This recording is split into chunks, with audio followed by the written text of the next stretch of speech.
We're live. We are live. Welcome, Wow. everyone, to the very first Game Grammar podcast. I have no idea how this is going to go. The only thing I know is that it's going to go great.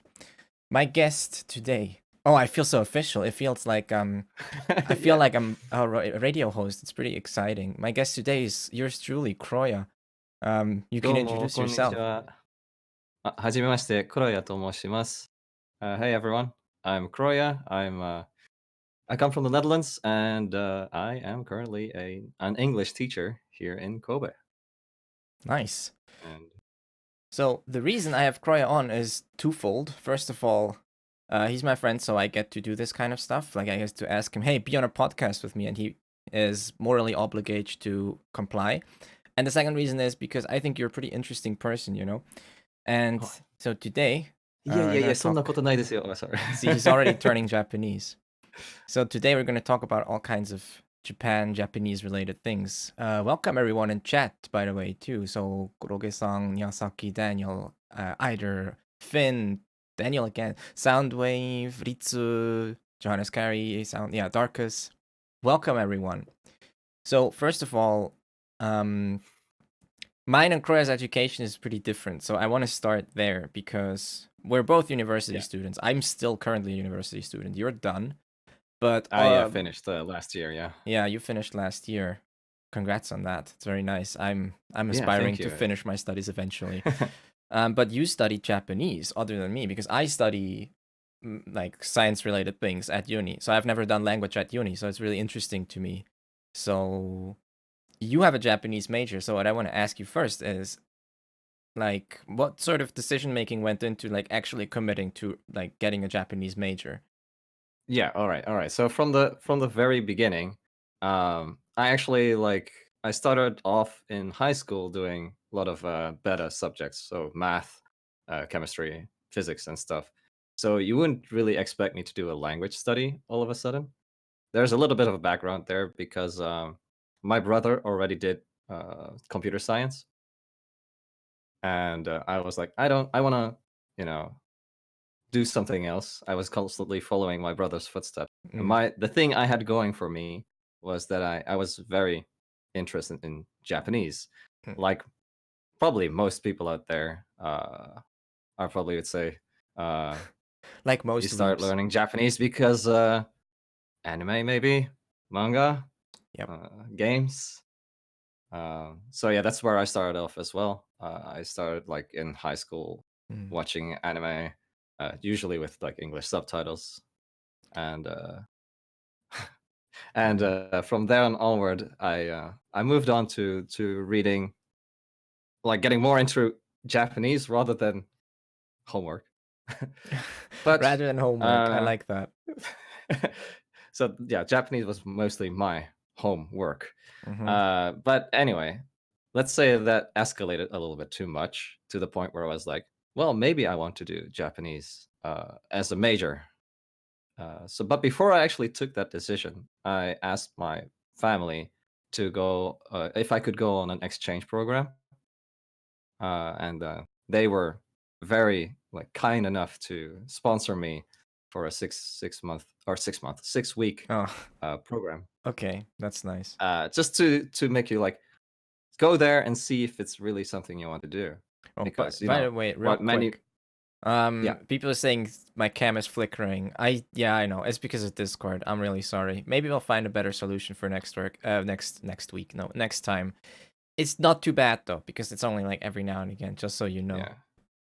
So you did like 6 weeks in Japan. That was in high Yeah. school. Yes, because yeah, it was still in high school. It was like I was in my, well, fifth year in my education, but it's like second year of senior high school, right? And basically my parents and I as well was like, well, if you're into the country, you're into the language, be sure to experience it before making a decision like this could affect your whole career, Yeah. right? So yeah, I went there. I was pretty much the I want to say like I was pretty much the weeb at the Awestruck. time. Yeah, I was whoa anime, whoa Wow. well, Did you not go see the real Akihabara, life but Gundam? I was actually in Osaka. So But um, there is like a kind of mini Akihabara in Osaka, so I went there. Of course, like time of my life. So I was like, okay, I'm gonna sign up for Japanese studies in after graduation. Hmm. So like you're Any questions so far? no, that's fine. Sorry. It's just like your major seems to have been a lot more in depth from like other stuff I see. So like often I see people studying Japanese at uni, and when I compare it to the things you've told me, it seems like yours was quite not extreme, but it was quite deep, right? Like you did a lot of stuff. Like you went really deep because you also, as part of the curriculum, did N1, and I feel like not all majors do that. Yeah. Okay. So all right. So before I go to JLPT, Yeah, let's I do that first want later. to talk about the fact that there's actually two kinds of Japanese studies programs in the Netherlands. That One answers is your mostly question, for sound right? business, which is 4 years of in studying the language and studying how to do business in Japan. And the one I went to is a 3 years research program for Japanese studies. And so that one is more focused on learning the language in order to study the Japanese people, the culture, the language, Hmm. history, whatsoever. Um, that uh, and both have their own merits. Hmm. For example, the 4 year program has a lot more focus on internships. So you work at Japanese companies, you learn how to interact with Japanese people. Okay. My university, however, had a lot more focus on exchange programs. So after 2 years of studying Japanese studies, which consists of 50% language and 50% research, writing essays and reading books and so on. Okay. And then I went 1 year on a scholarship to Kumamoto Daigaku, and that's when I started, you know, how do you say it, mashing all the Japanese into my mind for N1. Yes. Okay. Hmm. So like, what were like your favorite things that you did at uni? What are like the things that when I ask you now, so like, what are the things that make you feel glad that you did it, right? What are the things that you're like, I'm glad I did this at uni because else I would have missed out or I would have never done it. Like in comparison to like doing Japanese as a self-studying Yeah, thing, yeah. or For example, right? So like, I because find that actually a quite a hard thing to answer. Like okay, I must admit that I was very much a person that was, or still I guess, very interested in language. So mm-hmm. I pretty much excelled at the language. I studied a lot before even joining or entering university. So in my first year, I just blazed through the language courses, but it Okay, was actually the research courses that pretty tough. I considering I never done like academic writing, and they suddenly request you to do that stuff, okay, yeah, and I yeah, can see never how that been would too much be. of a fan of reading like papers and stuff. Mm, I have that to look And forward to. Next year, I'm gonna have to. This is actually something that's a bit scary for me because next year I'm gonna have to write my bachelor thesis. And yeah, per definition, like per standard, because of my major, it needs to be a work, a mathematical work. And like, I have no idea what to do, to be honest. I have to do a right, right. thesis in math, and we'll see how it goes. Okay, yeah, so the way my university is set up, I'll just give a short explanation about Sure. how Japanese studies as a major is. In your first year, at least for my university, first year you have, well, as I said, 50% language, 50% like everything basically. History, you have like two subjects, then you have culture studies, you have sometimes you have a little bit more greater scale Asian studies, like talk about political stuff that's happening in Southeast Asia Mm, and East Asia. And you have religion, right? Talking okay. about Shinto, Buddhism, and you have to write all sorts of opinions and uh, things about that. So surprisingly, in the first year of Japanese studies, in my university, almost 220 people sign up, Okay. but the amount of second year students drops by about like 40%. Okay. 40, that's quite a So lot, yeah. yeah. So and it's when you Oh look at boy. like where they drop, it's Give half me a second. language. This is really unprofessional, but I'm getting a call, so I really need to take this. I'm so sorry. BRB. Wonka Cole.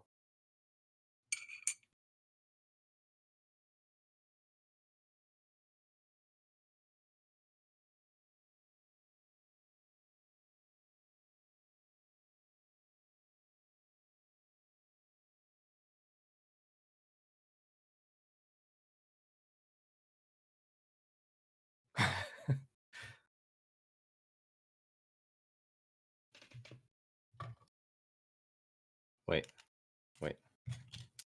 Ah, darn! I was too late. Yeah, you were too late. Very professional. I was going to like put Yotsuba somewhere Yotsuba, here amazing. as your replacement. That's amazing. I'm so sorry. I'm really sorry, but that was my mom. I had to take it real quick. There you go. Sorry, I interrupted you, but I wanted to actually also cut in there with the study thing. See, that's because that's pretty interesting to me. The whole because I feel like I'm too lazy to study it on my own, but I'm interested in it. Like I would like to, I would like to read up on the history and like Shintoism and stuff. I have a very Yeah. superficial knowledge of it all. So if like a curriculum forced me to do it, I would probably appreciate that. Yeah, so I do have to say like it kind of depends on the teacher too. Like some and the subject. Like some things are mandatory and you have to take them, and it's kind of like if the teacher is like kind of boring, then you kind of lose your interest in that too. Yeah. That happened with, for example, sociology and anthropology. It was like, Mhm. could have been more interesting. But Yeah. then you had someone who was teaching political studies using Gintama, and you're like, what? This is the best day of my life. Yeah. Amazing. So yeah, it can really depend on the teacher. We can also talk about this Anyways, a lot more later. Also, like having a good teacher, but also trying to be a good teacher. What is this? Gozaru-san. I can't read that. That's a lot. But thank you for yeah. the contribution. So, But because yeah. for me, it's very different. I only study like scientific things at uni. And also, I haven't really taken like language classes since high school. And like, I've never Hmm. taken a Japanese class. So, whenever I have a very vague idea of what it's like to study Japanese at a school. And like, I've heard some good stories, I've heard some horror stories. But so I assume your classes were mostly like a teacher explaining stuff and then probably a lot of work left up to you, right? To review, to take Yes. tests, to do kanji tests, vocab tests, all that kind of thing, right? Yes. And they're all like separate classes. We'd have one class for grammar and translation. We would have one class for conversation. We would have one class for kanji. Okay. So all of them 1 hour. 1 hour, 2 hours And now, each. okay, the big question. How long? How long to do all kana? How long did it take in the curriculum for you to learn all the kana? So this is the interesting part. Ooh. The curriculum wants you to learn kana before joining See? the Okay, classes. I'm automatically like 20% more convinced that you went to a good university. That's good. Okay. Ah, Yeah. So the it will say when you enroll into this program, please learn your kana beforehand. And there's a website too. If you're looking for my university, there's a yeah. website link for kana sheets for you to learn. That's good. I think that's a very reasonable thing to expect. Or well, you mean like or at least like the first week or something, give it as homework. It's not that Yeah, much. yeah. So, yeah, it is like they will test you in the first 2 weeks. Like Okay. if you have your kana done, you have to write them, Yeah. right? Okay. So it's pretty serious. Like if you can't do this, you're not expected to like make it until the end. Mm-hmm. It's also kind of because my university is at kind of a high pace. Because normally I said like universities take 4 years, but we're kind of on a quick steamroll pace. Mm-hmm. I did not actually mention it. It's Leiden University. Oh, Leiden Uh, University. it's with the EI. Do you know Leiden in German means suffering? Someone has probably brought that up multiple times, but I still think it's kind of funny. So, but yeah, so because we're on more of like a quicker program, Mm-hmm. we expect people to learn 400 kanji, I think, in the first year, which is That's very solid. decent. Yeah. Yeah. And then another 1,000 in the second year. Damn. So that basically gets you easily around N3 after the first year, right? Yes. So, well, and they expect kind of like N4 in first year, and then Mm-hmm. N3 in the second year, and then N2 in the third year. Okay. Yeah. And then the masters, if you would do that, that would get you to N1. Mm-hmm. That's Okay, like so the standard progression. all right. Leiden with an L. Hi. Yeah. So you did you do a bachelor's or a master's? Because I'm not actually So sure. I only did a You did a bachelor's. bachelor's, but you did take Yeah. N1, so that was like a voluntary sort Yeah. of extra Okay. thing. That's extra. Yeah. You're Mm-hmm. not like forced to take the Oh, okay. JLPT. Back in my time when I was studying, the Netherlands did not offer the JLPT yet. That Oh, was something that they did 4 years ago, no, 3 years ago now. Yeah, 3 years ago. So uh, the first time I was going to like, yeah, I'm gonna take JLPT was when I, after my second year, went to Kumamoto University, and okay.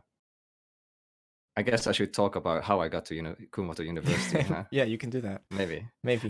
Give some context. maybe, I just magically maybe. All appeared right. out of one toilet one day. It was like, here I am. Yeah. So suddenly I'm in Kumamoto. All right.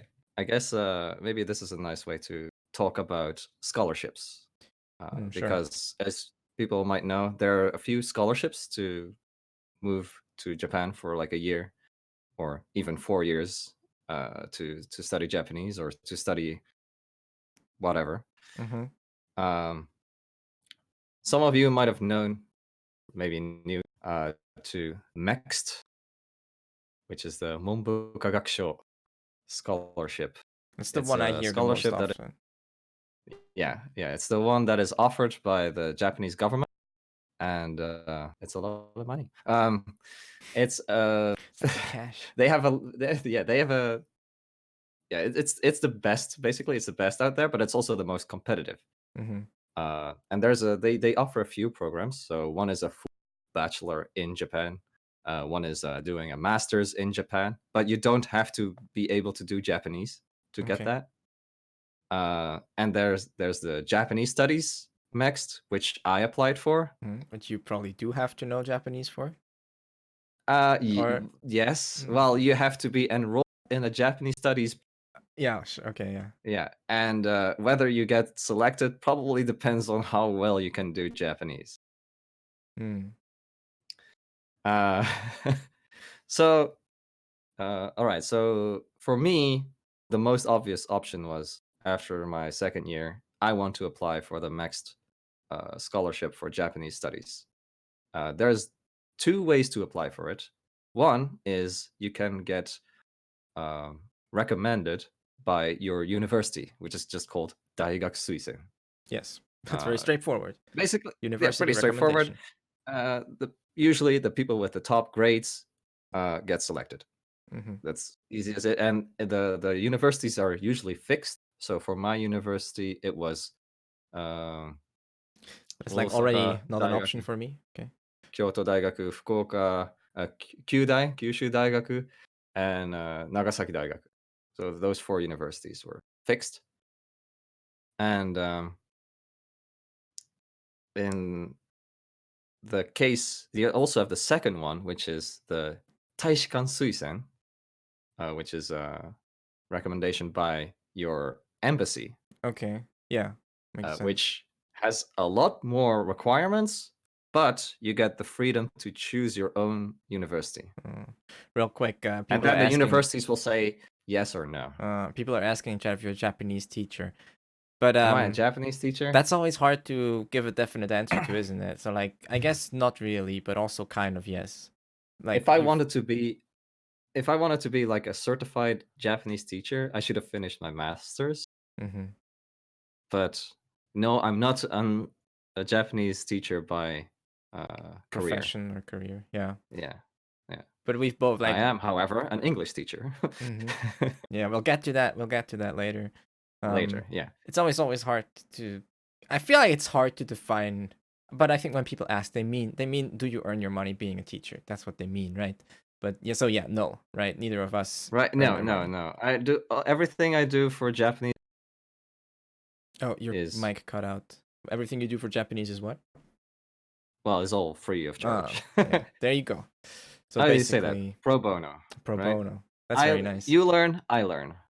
For Bono. That's the singer of U2, right? So everything you do is for him. Yeah, it's for So, him. Oh, so you're thank you. actually a Hey Coco. Hey Coco, how's it going?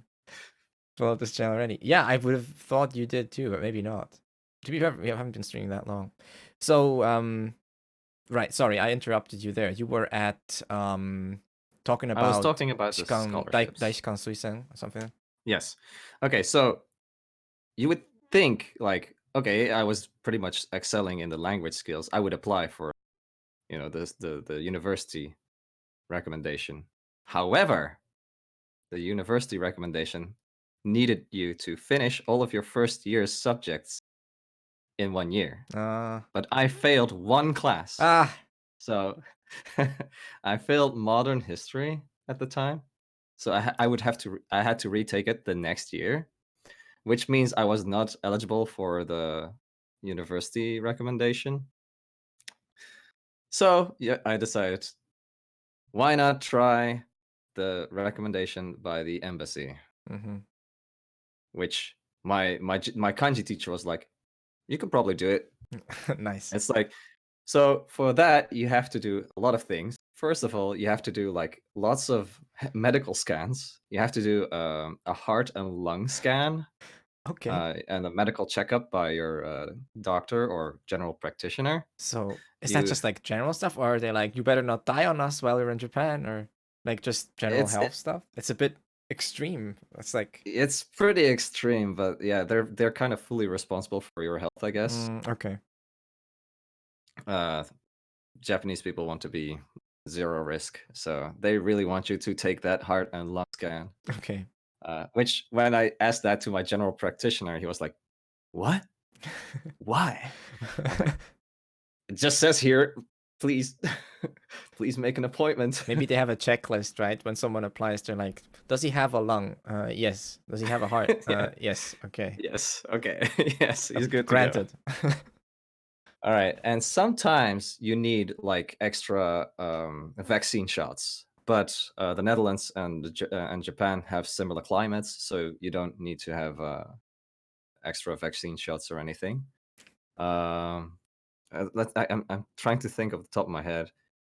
You have to write like the reason why you want to get a scholarship, hmm fill out which university you want to go to with reason why, and then like of course this like standard, you know, registration forms. Yeah. Then you get selected for an interview plus language exam. Okay. That all sounds really scary. Not gonna lie. Okay, so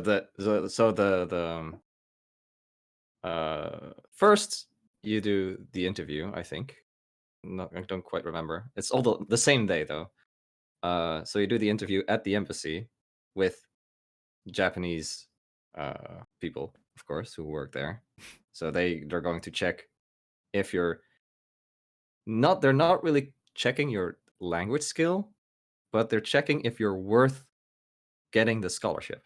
Okay. Like, so they're asking about, hey, what do you want to do? How are you going to apply your gained skills after your scholarship? Are you still like doing something with Japan in the future?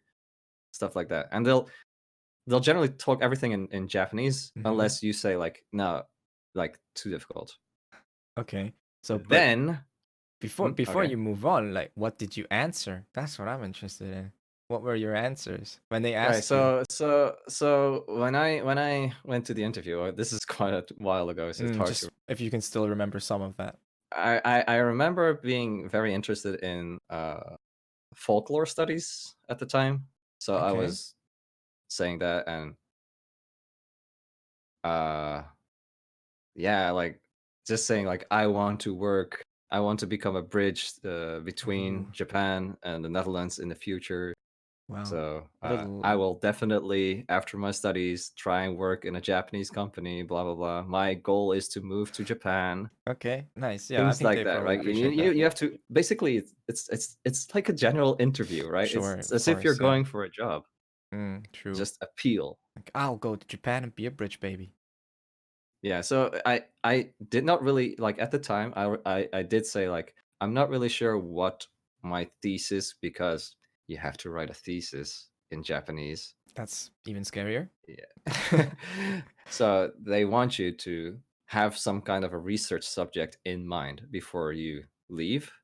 Mm. But I was like, well, maybe I'm going to talk about uh yeah, I don't remember. That's I fine. think I said something, didn't do it afterwards anyway. And then after that, right? So I guess you wait, right? You wait for an Yeah, answer. so well, you still have the test. Oh, right, the There's test. also the test. So the test, it's not the JLPT. Mm-hmm. Yeah, thank God. The Japanese the MEXT Japanese Studies language test is actually pretty interesting. I actually prefer it more Mm-hmm. than the JLPT. It does not test listening and speaking because that's, I guess, what you do in the interview. But it Makes does sense. test writing. Ooh, Yes. that's So the test immediately is scarier and also yeah. better than the Yeah, so JLPT. the test is divided in 3 parts: beginner, intermediate, advanced. And Mm. every part has the same kind of question. So first you have write kanji, write the reading. Here are some grammatical constructions. Do you know the meaning? A, B, C, D. Here are some words. Do you know what kind of words are similar? A, B, C, D. And then long text with how do you say that? Comprehension The question. intensive reading, right? Yeah, Oh, so comprehensive yeah. text. Yeah, with I think I guess it's the same as like any JLPT. So you have fill in words, I think, and then one with uh, choose the right word and or choose the right answer Mm-hmm. just about the text, Yeah. Okay. and then you have it in 3 parts. And this test is like it's not bad if you fail it. I think it's just helpful for them to measure Mm-hmm. where to place you. Okay. So it's not like And a pass whether fail kind of thing. It's an evaluation no, basically. it's very much an evaluation. I guess it does matter if there's many people signing up for the ship because they do want the best people to go, of course. Yeah. But um, I think it also matters to like what kind of goal you have in mind. Mm. So I wrote down 3 universities. My number 1 was Doshisha University, I've never which even is heard of like that. very very prestigious. It's like Okay. one of the top 3 universities in Japan. Then I wrote Kumamoto Daigaku, and then I wrote Kyoto Gaikokugo Daigaku, I think it's called. Like no wait, it's the one with Kyoto University of Foreign Studies. Okay. That's what it's called. And the first one, so I got denied for the first one. I'm not sure why. They won't tell you any reason or something. Yeah. I chose Kumamoto University because it had a Japanese intensive language course. Because literally, my teacher from my university gave me like this syllabus of all the universities that had like exchange programs, and literally, it's like pick the one you like the most. You're like spending 5 hours probably just browsing through the nicest. Damn. For example, Okinawa's universities require N1. Um, just as Maybe a it's because it's already hard enough to understand the dialect. probably, and there's not much helping you if you don't, yeah, if you can't get around with Mm, basic Japanese. true. So you ended up in Kumamoto then? I Yeah. ended up in Kumamoto, Mm. yeah. So you take the test in March. You get the tentative. This is very misleading sometimes. You see, like, you've been tentatively accepted. You get like this very formal mail, and you're like, "Whoa, yeah!" But it can still mean that you're getting put on a list. That's I don't know if I I don't know if I feel better or worse, like after getting the So tentative acceptance. so tentatively accepted means the embassy thinks you're okay, Okay.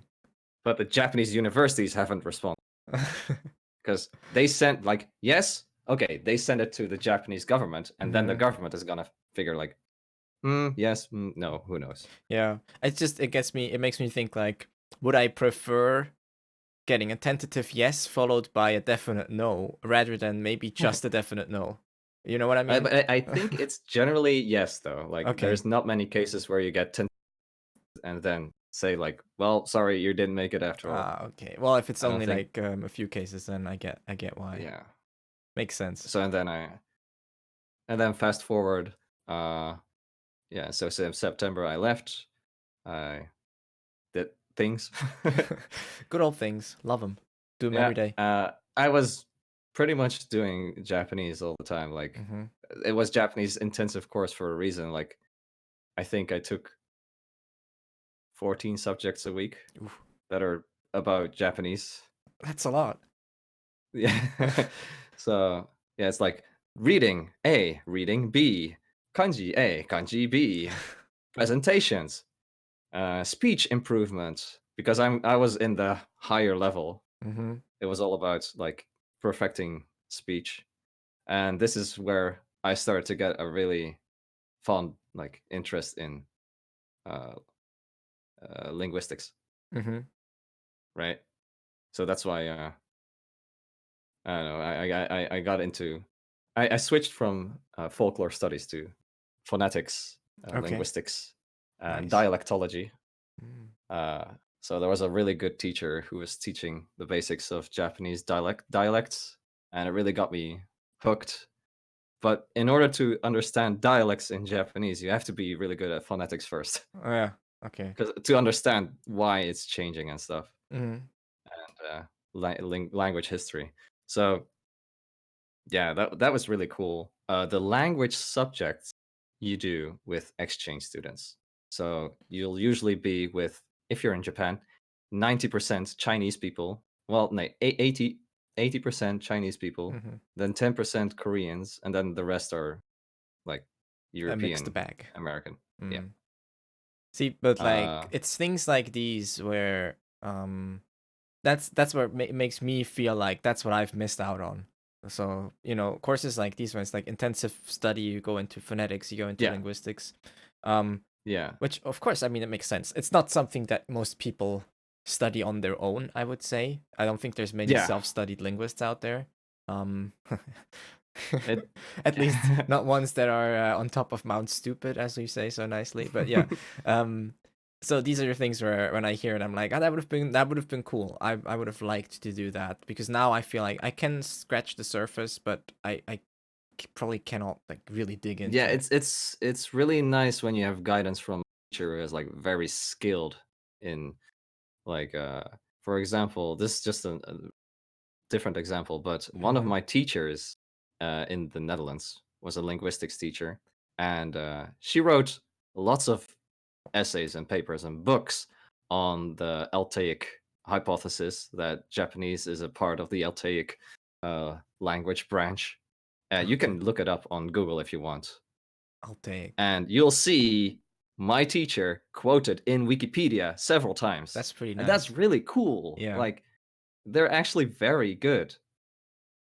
yeah. Everything I'm hearing from your uni makes it seem like you had like solid uni experience, Yeah, the educationally. teachers were really Mm, good. Yeah. yeah. Yeah. But yeah, it can really depend on the teacher and the content of the class, Mm-hmm. right? Yeah, I've had similar experiences with very different subjects. So, I've had a really good experience with a particular math professor because he really knows his stuff and he really got me interested in a lot of like math things that I probably wouldn't have been interested else, right? Yeah. So, Yeah. and even in high school, Yeah. you get these teachers. Hey, mirrors, just saying hi Okay, to for people. language it's kind of a harder deal. Okay. I don't know. You okay? Yes, I'm. I'm um, phasing in and out of existence. um, so so for language, I do feel like it's like have your own responsibility. I want to touch on this a little bit more, I guess. Mm-hmm. For example, uh, just a side note, but I told you that I had 400 kanji to learn in the Yeah. first year. At that point, it was still the teacher giving you like 20 kanji every week, and then writing down like kanji origins and talking about radicals, and then talking about what strokes look nicest and stuff like that. In your second year, however, you don't have this. In Mm-hmm. the second year, they're going to tell you this is how you learn kanji yourself. Now, please learn this many kanji for the next test. Okay. And they're not giving you any more information. It's stuff you have to do on your own time. Mm-hmm. Yeah. Because there's no point in teaching you. If you know the way to learn kanji, the effect of having a teacher doing all for you is like And barely there anymore. reasonably, there's really no other way to do it. Like, Right. Yeah. um, It's like, you have to give people the things, and then they have to like sit down and do it at some point. But yeah. I mean, I guess language kind of leans very strongly into this, but I don't think it's unique at all. So if you look at other things that you study, even math, I would argue the same thing. I would say math is at least 50%, maybe 75% is just being on your own practicing if you want to be good at it, if you want to pass exams, if you want to get an intuition for it. Like the Hmm. more I've been doing these things, the more the experience is close to what I've had with learning a language. So like you spend a very small amount of time understanding the theory and or understanding like the basics, or not the basics but understanding the structure, and a very long amount of time gaining intuition. So Yeah. yeah, it's probably like languages especially so, but in general I feel like the deeper you get into any field of academics, it's harsh. Not harsh. It's hard to say because I feel like language and math are both such how to say. I think it's different from like studying, I don't know, law. Maybe I don't know. It's really hard. There's like they're both similar problems, but the way to deal with them is It's different. slightly different. Yeah, yeah. Yeah. Um. So you get these kinds of things. I always I I think it's really interesting how we do different things. So like we both basically this whole thing is about Japanese, the whole talk. But then you teach English, and my a big part of my teaching experience right now is tutoring math. So Yeah. I try and teach people math. So but even there I always tell people that in the end I can only teach them, and they'll have to like the learning is on them. I feel like that Yeah. gets kind of lost often, which people think that if they just, well, for some people it may be true depending on the curriculum and how quote unquote smart you are, even though that definition of being smart falls apart pretty fast. But kind of like you don't have to, it's fine. You just pay attention at school. It's whatever.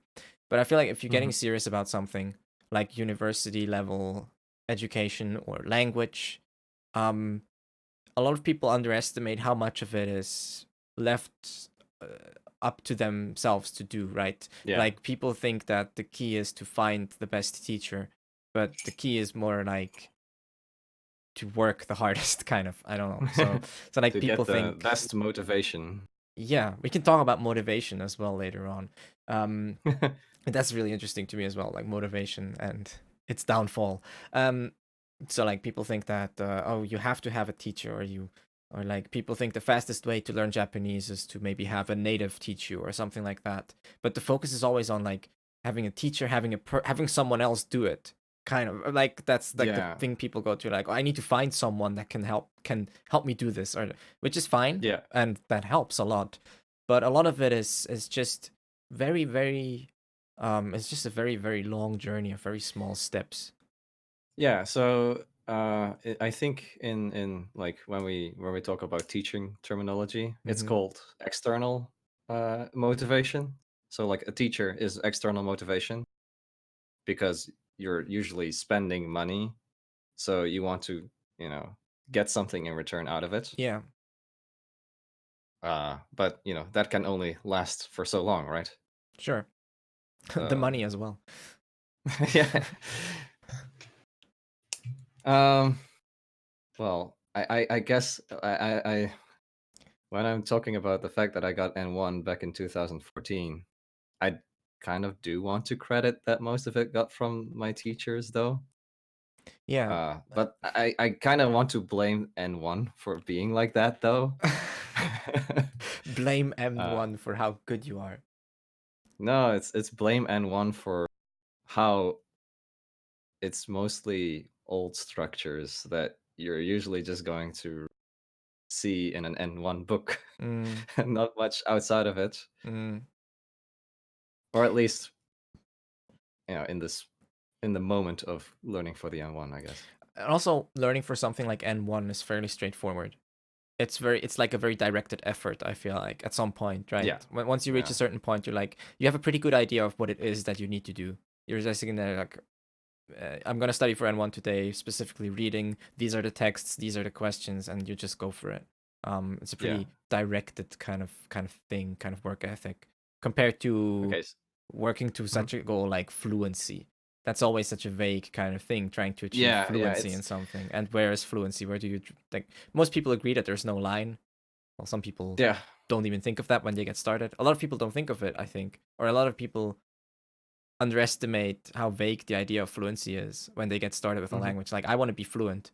And then most people, for me certainly, as you go, you realize that you're never quite getting there. And the goal always seems to be the same distance, no matter how far you travel. You're like, well, I'm here now, but I still can't see the goalpost, you know?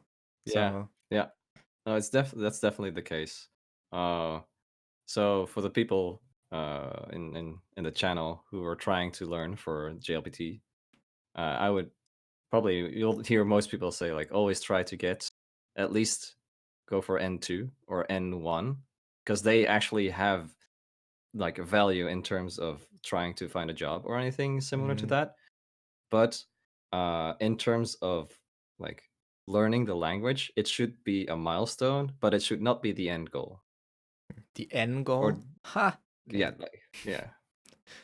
Yeah, it definitely isn't. And Like I mean, I got it in 2014 after like cramming and all the intensive courses I took in university, but it's definitely not like when I was reading uh what game was that? Iconoclasts yes, in Japanese. I struggled so much because it was very archaic language. It was very poetic, they were and trying really hard, then you yeah. realize that maybe I'm not fluent at reading Japanese, even though Uh, I have N1. Like, what did I do all this time? But hmm. it's just that there's just so much more to learn than you know just that test. Do you often get, so like, also now that you're in Japan, which we can talk a lot more. I feel like there's so much to talk about, but do you often get that yeah. Do you often get the whole Yeah. thing about the typical phrase I hear a lot is like, "Oh, you learn Japanese on your own, you must be so smart." And I always feel like, okay.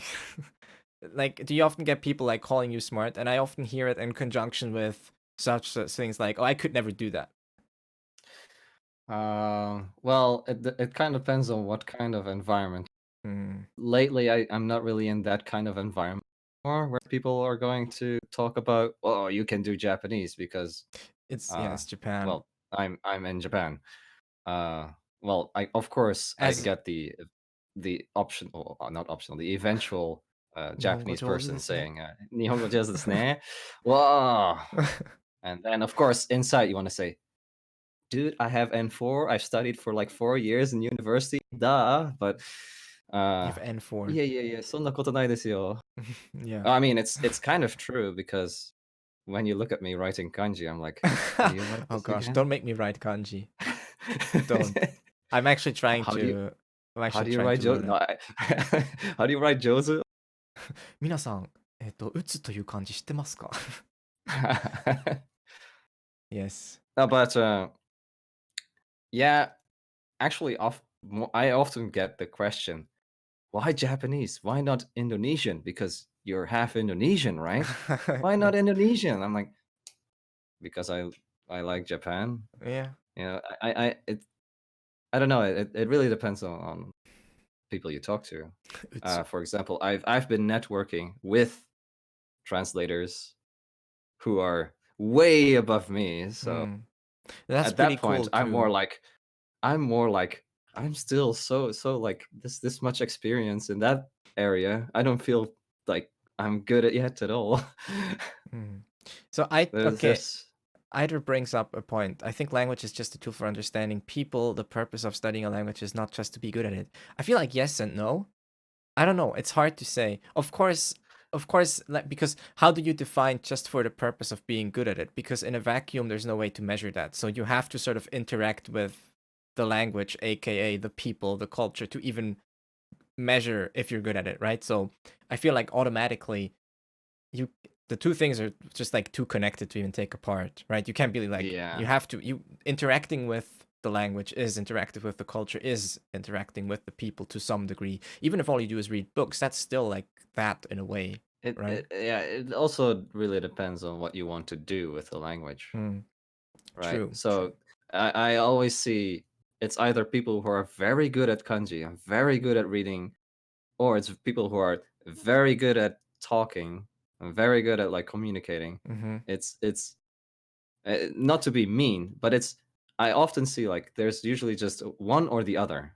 Uh, Yes. having a mix is, of course, I'm not saying they don't exist, but it's much rarer of a case. Yeah. Or people that are like perfectly balanced or like I mean, even though Yeah, that's very yeah. arbitrary, how do you even measure? How can you Like like how do you measure if you're exactly as good at reading as you are at talking? Like but it's just a comparison I take yeah. when I look at for like I mean I get most of my statistics by all the years I've studied in a university. Mm-hmm. Uh, so I see people who are excelling at speaking, but then they get to writing and they say like, "Oh, I struggle so much on this," Well, everyone sucks at writing. and I'm That's like, "Haha, I knew it." yeah. It's Writing fine. writing Japanese must be objectively the hardest thing of the language. Like usually it's really hard to make these calls, but I feel like with Japanese or maybe Chinese, that's hard to say for me, but I feel with Japanese you can make like the objective call that probably writing the language with a pen may very well be the hardest part. Like usually it's hard to say that, but I feel like because of kanji and because of it is producing the language, which is generally regarded to be more difficult than input, right? Like than comprehending. I don't know. What would you think? What do you think? That's just my hot take here. Uh, I totally lost the conversation. I'm sorry. I was thinking like in a lot of languages it's kind of hard to say which part is the most Oh, difficult, right? like uh, I'm not sure if I want to call. I wouldn't say Japanese is to write. There's like linguistically speaking, there's harder languages to write. hmm Like take I think it was Thai, for example. Thai or Vietnamese or old Vietnamese. No, I think it was Thai. Thai was pretty hard at like It looks for pretty. writing. It looks pretty, but like there's a lot of rules on hmm where you put the vowel Okay. notations and stuff. Yeah, Uh, that may be. whereas in Japanese, it's mostly just the characters, and even then, I th- I don't know. I would like to argue that Chinese would still be harder nonetheless. Yeah, probably. Well, I'm not really trying to say that Japanese is harder than other languages. What I'm saying is that probably writing It's one of the Japanese, hardest aspects. yeah, Yeah, or like and yeah, I do agree. I do agree. within just Japanese itself, writing is pretty And harsh. especially, yeah, like what Coco is saying too. It's like Digital age. Mm. digital age. Many people just don't write much anymore, and it's the same for Japanese people themselves. That they're tending to like forget how to write a kanji just because you know just writing on their phone. Oh, I saw a lot of people saying no to foreigners on Twitter. How about actually living in Japan? Should we get to that now? I feel like we'll get to it, but it's maybe a bit early because I want to get to your life in Japan at some point. But I feel like Yeah, we're yeah, we're not yeah. there. We're not quite there yet, but we'll definitely get to it because I think that's also interesting. We can go back into just like the specifics of learning, but let's get actually back. I'm still interested in your backstory because we're figuring this is the lore of Chrouya Uh, right here. So you went on an exchange year, is that right? Here on in yes, Kumamoto, yes. It one was a year. year. So, generally you get a visa by the embassy for 1 year and 3 months, Mm-hmm. sometimes, or sometimes just 1 year, and you get a monthly stipend while staying in Japan. Mm-hmm. We'll just get a stipend. It's called. Sorry. Uh, it will just be wired Stipendium. to your um, bank account. You have to make a Japanese bank account, which is Mm-hmm. always a fun story, right? Mm-hmm. Of Get credit course, you cards will and stuff. generally have like a Japanese student helping you with the process. So Okay. that's always nice. Um, Um, monthly sip. So how is that, right? So like, what kind of life do you live money-wise, financially, with that stipend, so whatever it is? so MEXT is it, okay. So I hear mixed stories actually. Um, it depends on where you study. Mm-hmm. So I lived in Kumamoto, which is a relatively cheap place Mm-hmm. to stay. Like I remember that the rent for the dormitory Yes. for Kumamoto was not higher than like Niman, which is 20,000 yen. That's cheap. Uh, yeah, it was really cheap, really cheap. So It's like $200 considering basically. that the MEXT scholarship stipend is, I think for me it was 117,000 yen. I would still have like what eight, give or take 80. 80,000 if you take away like water, electricity, That's and a lot. stuff and internet stuff. And Well, I mean, a lot, a lot. It's not super a lot, but it's still quite a bit as a I student, mean considering. for free money, Yeah, yeah. I mean, you're not. it's good. Wait, do you get to keep Uh, the leftovers if you finish? yes, That's pretty cool. It's yes, like, yes. It's a scholarship. A scholarship is true. It's generally basically meant your to money. It's be once you keep. get it, it's yours, right? That Yeah. would make me think and be like, do I save up or do I just live like a king? So I saved up around half of it, and I used up most of it in a trip 2 years later. That's cool though. That's nice. I don't know if I would have But yeah, that. I would have that mental fortitude. I would probably just be like spending everything. I'd just go crazy well, with I it. mean, I guess I am Dutch, and Dutch are pretty Oh, known for being cheapskates. So yes, because all the racial cheapest options I stereotypes would are go all for. true. Just Yes. kidding. They're there for a um. reason. So yeah. So I would have way more than enough money, but I've heard different stories. I can Like assume, I right. if you go to like Uh, Tokyo or something, right? It's yes. So one of my friends right now is on a research scholarship with MEXT, and he's doing a side job because he doesn't make it hmm with his with just the 117,000 yeah. because his rent is already 3 times higher than what I had to pay, That's yeah, right? that's a big oof right there. And then his monthly expenses are also higher just because the prices in Tokyo are higher in Mm. general. Real quick, enlighten my geographic my well the lack of my geographic knowledge. Kumamoto is in the south, right? Yes, it It's is in Kyushu. It's pretty much it's in way the south, middle. or it's Yeah, Kyushu is yeah, yeah south middle of Kyushu. So it yeah. gets So warm.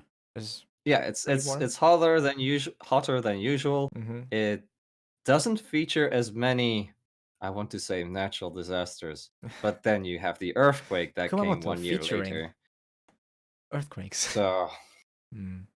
yeah, so that's one reason why the the earthquake the year after my exchange was so rough is because Kumamoto is generally not the victim of big natural disasters. So they weren't prepared, not as The, prepared. not as prepared, and also it was like one of the biggest earthquakes Mm. ever. So yeah, Yeah, that's yeah, horrible. that was a well, yeah, when I saw that on like my Facebook went crazy. Yeah, you're lucky That that was a you basically missed it by a year. yeah, yeah. Damn. So once you enter university, so I guess you basically take part in the curriculum like normal, right? So you take Okay, all so the courses. how it works is you actually choose your own you choose your own subjects, your Mm-hmm. own courses. First, you do a placement test, Mm-hmm. which is very interesting. Like I think not all universities do this, but in Kumamoto University, if you take the placement test and it has 6 levels, 1, 2, 3, 4, 5, 6, 6 being highest, one being lowest, Mm-hmm. the opposite of JLPT. But say I got rank like level 5 when I did my placement test, which means I cannot take language courses that are for 4 and under. Okay, so they're So like, they don't want you to you're cheap too good out. for it. Yeah, they don't want you to cheap out on credits that you could earn by Mm, taking easier levels. And so yeah, I took like upper intermediate and upper intermediate advanced language classes, and then I had to choose a few research courses okay. to for the intensive course. You had to have like uh, I think 20 in the end of the year. I don't quite remember the numbers. It was like 20 credits in language and then 15 credits in research. But the research courses have like each course is 2 credits and not 1 credit. Okay. So effectively half. And then I did dialectology, phonetics, uh, creative writing, just Ooh. because I wanted to like improve on my writing skills. Hmm. Uh, and And so I don't these. know, the rest were all like trying to, Mhm. fit within. I want to do linguistics. Okay, and these courses you just take with like the Japanese students, and Yes, they're yes, they're completely they're in just like Japanese, and for Japanese okay, people in Japanese. So what happens is that you're just sitting there. Hopefully, the person next to you is kind enough to help you. okay. Uh, So it's Generally, they are. definitely really challenging, right? So basically It being thrown into it. yes, yes, yes. Um. So, but I think that's why they put me in Kumamoto University too. I think it's because I was able to take that kind of classes Mhm. is that they chose me to go to that university instead. Damn. That might be a thing. Did you feel so? Like, how do you deal with that kind of thing? I don't. It depends on what kind of person you are, but are you the person to be motivated by that kind of pressure? Be like, oh, this is I would cool. I was definitely motivated. Okay. Yes. Like I really wanted to like I was sitting in this class or the teacher was like this grandpa who was talking about dialects, and I have to be honest, half of the time I was not really quite understanding what he's saying because Mhm. he had a thick accent and it's quite heavy on terminology, Yeah. right? I Because it's all imagine that to Japanese for be Japanese. I imagine that to So be it's one of the difficult parts as well. high speed, and especially Japanese classes tend to be lectures. Like almost everything is a lecture. Mm-hmm. So it's mostly learning and absorbing, Okay. right? So the person next to me was very kind. Like I knew this person from like other parties that were hosted Mm-hmm. for like I guess a cultural exchange. So uh so when we sit together, I was like I just asked everything. Like I don't know what he's saying, and then she would explain it in easy Japanese. Mm-hmm. True. Okay. That's very nice. I mean, 日 at least 本 you 語で have 話 good. すことはできますか？はい、もちろんできますよ。うん、これからは日本語だけで進みましょうか。I think a lot of people would probably stop listening, but あ yeah. あれあれあれあれ この人何言ってるんですか？ Yes. Maybe we'll do that at some point. I'll do a podcast completely in Japanese to embarrass myself. That'll be fun. はい、Oh, これから日本語の講座を行います。right. 皆さんよろしくお願いします。Let's I want to also ask you about stuff outside of university. So, how was like the dorm situation? How many people per room? How does that work? Were you alone? Did you have your own room um, or so I was actually in one of the new dormitory buildings. There were like 5 buildings, and one of them was specifically for the Japanese studies exchange students. okay, so you were among your own. Yeah, so we got a little bit like higher like better, like nicer treatment, I guess, compared to non-MEXT scholarship people. Oh, okay. The elite. Yeah. So you had the Tanki Ryugakusei, which were like the short-term exchange students, Yes. Mm-hmm. but we were called Nikkensei, which is short for Nihongo Nihon Bunka Kenshu Ryugakusei. Okay, so like Japanese culture studies exchange Yeah, student. Japanese language and culture research student, Okay. which is the fancy term for MEXT. exchange students. So we, All right. we do get seen a little bit like, oh, kashikoi, you Kashikoi. know. あいつらめ。 um, so yeah, but that it's basically just uh like any other, I want to say, apartment room, where Mhm. it's just you have a bed, you have a desk, and then you walk a little bit further, and then you have a kitchen on the right, and then you have a door leading to the toilet and a door leading to the shower slash bathroom. Okay. Or So like I'm not sure if I maybe I just kind of missed it, but so then you were in your own room. It was single rooms then. yeah, it Okay, was a so single okay. room. Yeah, Just making yeah, sure. yeah. All right, but that's pretty chill. The only Like thing that was shared was the machine. the what So you'd machine? have a separate washing Oh, washing machines. machine. They would be separate. Okay. Yeah, that's nice. あと、そうさん、こんにちは。Konnichiwa. Yes, hello to everyone who's joined. Sorry, we're not talking too much to chat right now because I feel like it would get stretched even more, but we can gladly do that We towards can do the like a end at some point. Q&A after. Oh, Yeah. definitely, Yeah. yeah, definitely. But Yeah. for now, I feel like if we go into it now, we will not get anywhere. So, because already tangents are bad enough. So, but that's pretty cool because usually when you go into situations like these, it depends. Do you have siblings? This is kind of out of nowhere, but do you have siblings? Yeah, I do have You have siblings, siblings, right? So you're kind of used to sharing a household or whatever. yeah. Well, considering I've been living at the time, I've been already living in a dorm. I not too. Yeah. I wasn't too like foreign to Mm. living on my own. To me, But it probably helped. yeah, I would probably, right? To me, it was pretty Yeah. different. Like I'm an only child.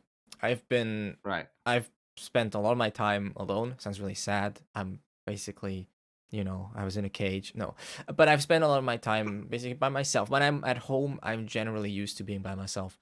The first time that has really changed was when I did military service, where you get thrown into Right. a room with, 16 people or whatever. But it's different there because when you're in the military, all you do in that room is sleep.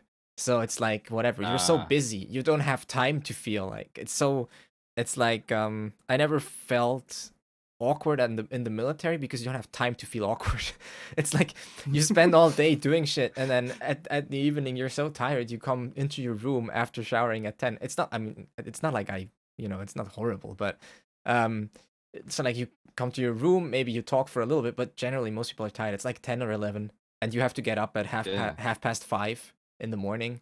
So you're Mhm. like, well, I guess I sleep now, and then you lie down. 5 minutes later, you're passed out. So it's kind of like that. Well, So to it's me, not the same as living with a sibling. I'll say that. definitely not. Yeah, definitely not. So it's quite different. I didn't.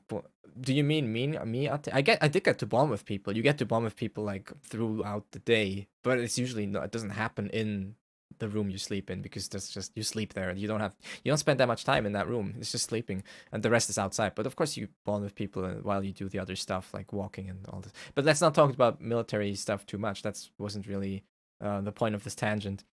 For me, it's so like it would have been quite a change of pace, I guess. So I Yeah. probably had to like adjust a lot because even now I don't live in a dorm because my university doesn't have Right. dorms. Yeah. I do want to point out that okay, I feel like because I've been living in a dorm for already like 1 2 years, I was already used to living on my own. Mm. But I've seen people really suffer from homesickness Mm. because if there was a guy from England, and he was just the cultural differences were so big that it was really hard for him to adapt to Japanese cultural standards, and he managed to like fix his issues, but he really closed himself from like everyone Mm. for a long Okay. time. Yeah, that's rough. So you do, I think, シムハリーさんはこう僕らの日本語能力を、検討したいのですか？だそうどうだ。しますか？うん。どうしますか？でどうもしますか？他の人には他の人には。理解できなくなると思いますが。いや、そういうに、そいつらにも、そいつらってちょっと失礼かもしれません。そいつら、そいつらめ。ああ他の人たち、視聴者め。他のお客様、視聴者。They also have to learn. No, wait. I was actually about to ask something completely different. That goes along the other lines. So I guess you're not generally a person that gets homesick, because this is something I've wanted to ask you. So like, how you feel about living in Japan now, like away. But again, you said you've lived most of your life. Well, most of your life. You've lived a long It's time in dorms.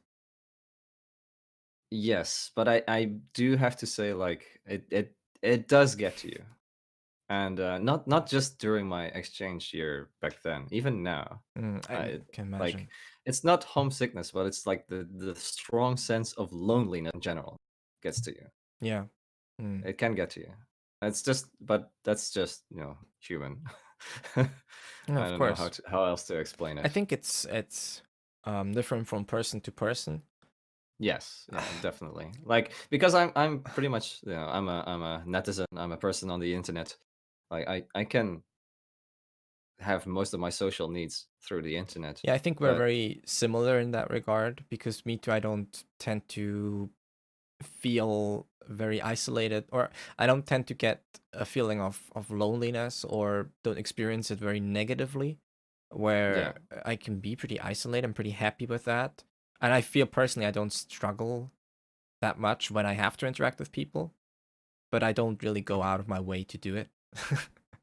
So like I can I spend time with people, and I also don't, and I feel fine doing both. So yeah, yeah, yeah, yeah, yeah. Don't feel like pressured for like feeling social like obligated. I guess that's maybe a little bit hard to say in Japan because a lot of it mm, depends on social obligations, which is probably why people get stressed out so much. yeah, Uh, but okay. yeah, it's easy to get overwhelmed by negative emotion at that point. Mm. So for people, because there's like a whole Japanese versus English discussion now in chat. So there's no real fixed format that I have in mind for this. This is the first time we're doing stream like this. First time that I'm just sitting down with someone talking, because I thought it'd be interesting, and so I think most of the people here aren't fluent in Japanese. I don't know if you want to include me in that or not. Um, um, so for the enjoyment of the viewers to be maximized, I think we will stick to mostly English today.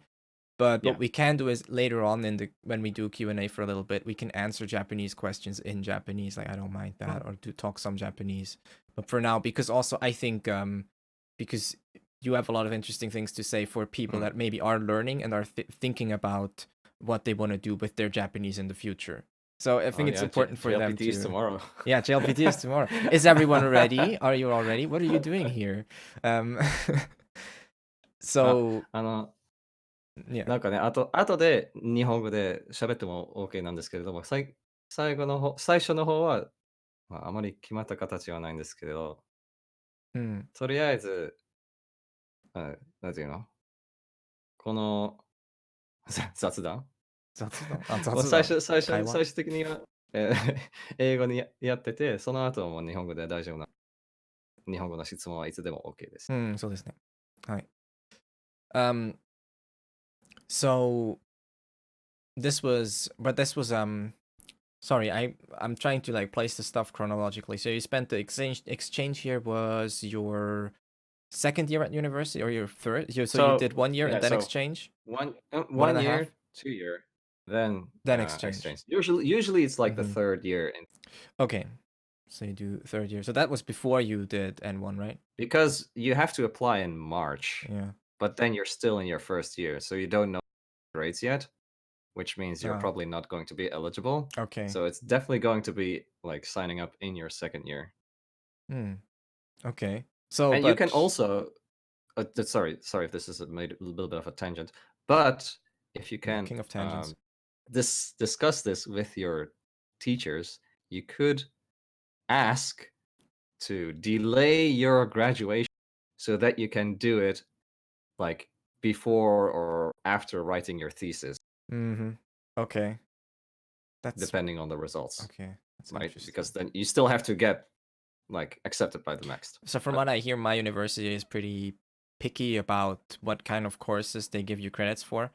And Mm, so if I were to go on exchange years, chances are that I would have to either come back here to Switzerland to sit exams and pass courses, or like really discuss with professors about whether or not they want to allow me to transfer credit and stuff like that. So that's going to be a bit of a pain if I want to do that.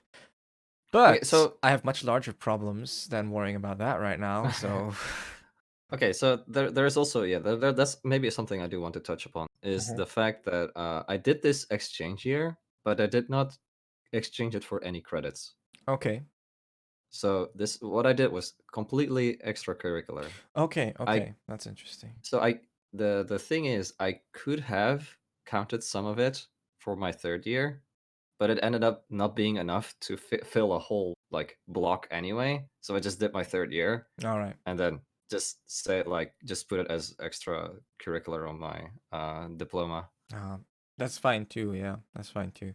Because like in the end, you gain a lot, even if it's not, Yeah, and credits. it looks really good on the resume to have like, "Oh, I True. studied a year in Japan." That's always they'll ask about like what you did there. Mm. "Oh, I got N1," and I'm like, "Cool." What did you do while you were in Japan? Don't know. Too drunk. Don't remember. Sometimes you have it depends on what you want to Social do. obligations. Nomikai. Nomikai. Okay. If you still have like something that you definitely want to mention from that exchange year, then you can do that now. And if not, I think we can move on because I also want to talk about things like chat and other things, or like Okay, what you did yes. after you finished university.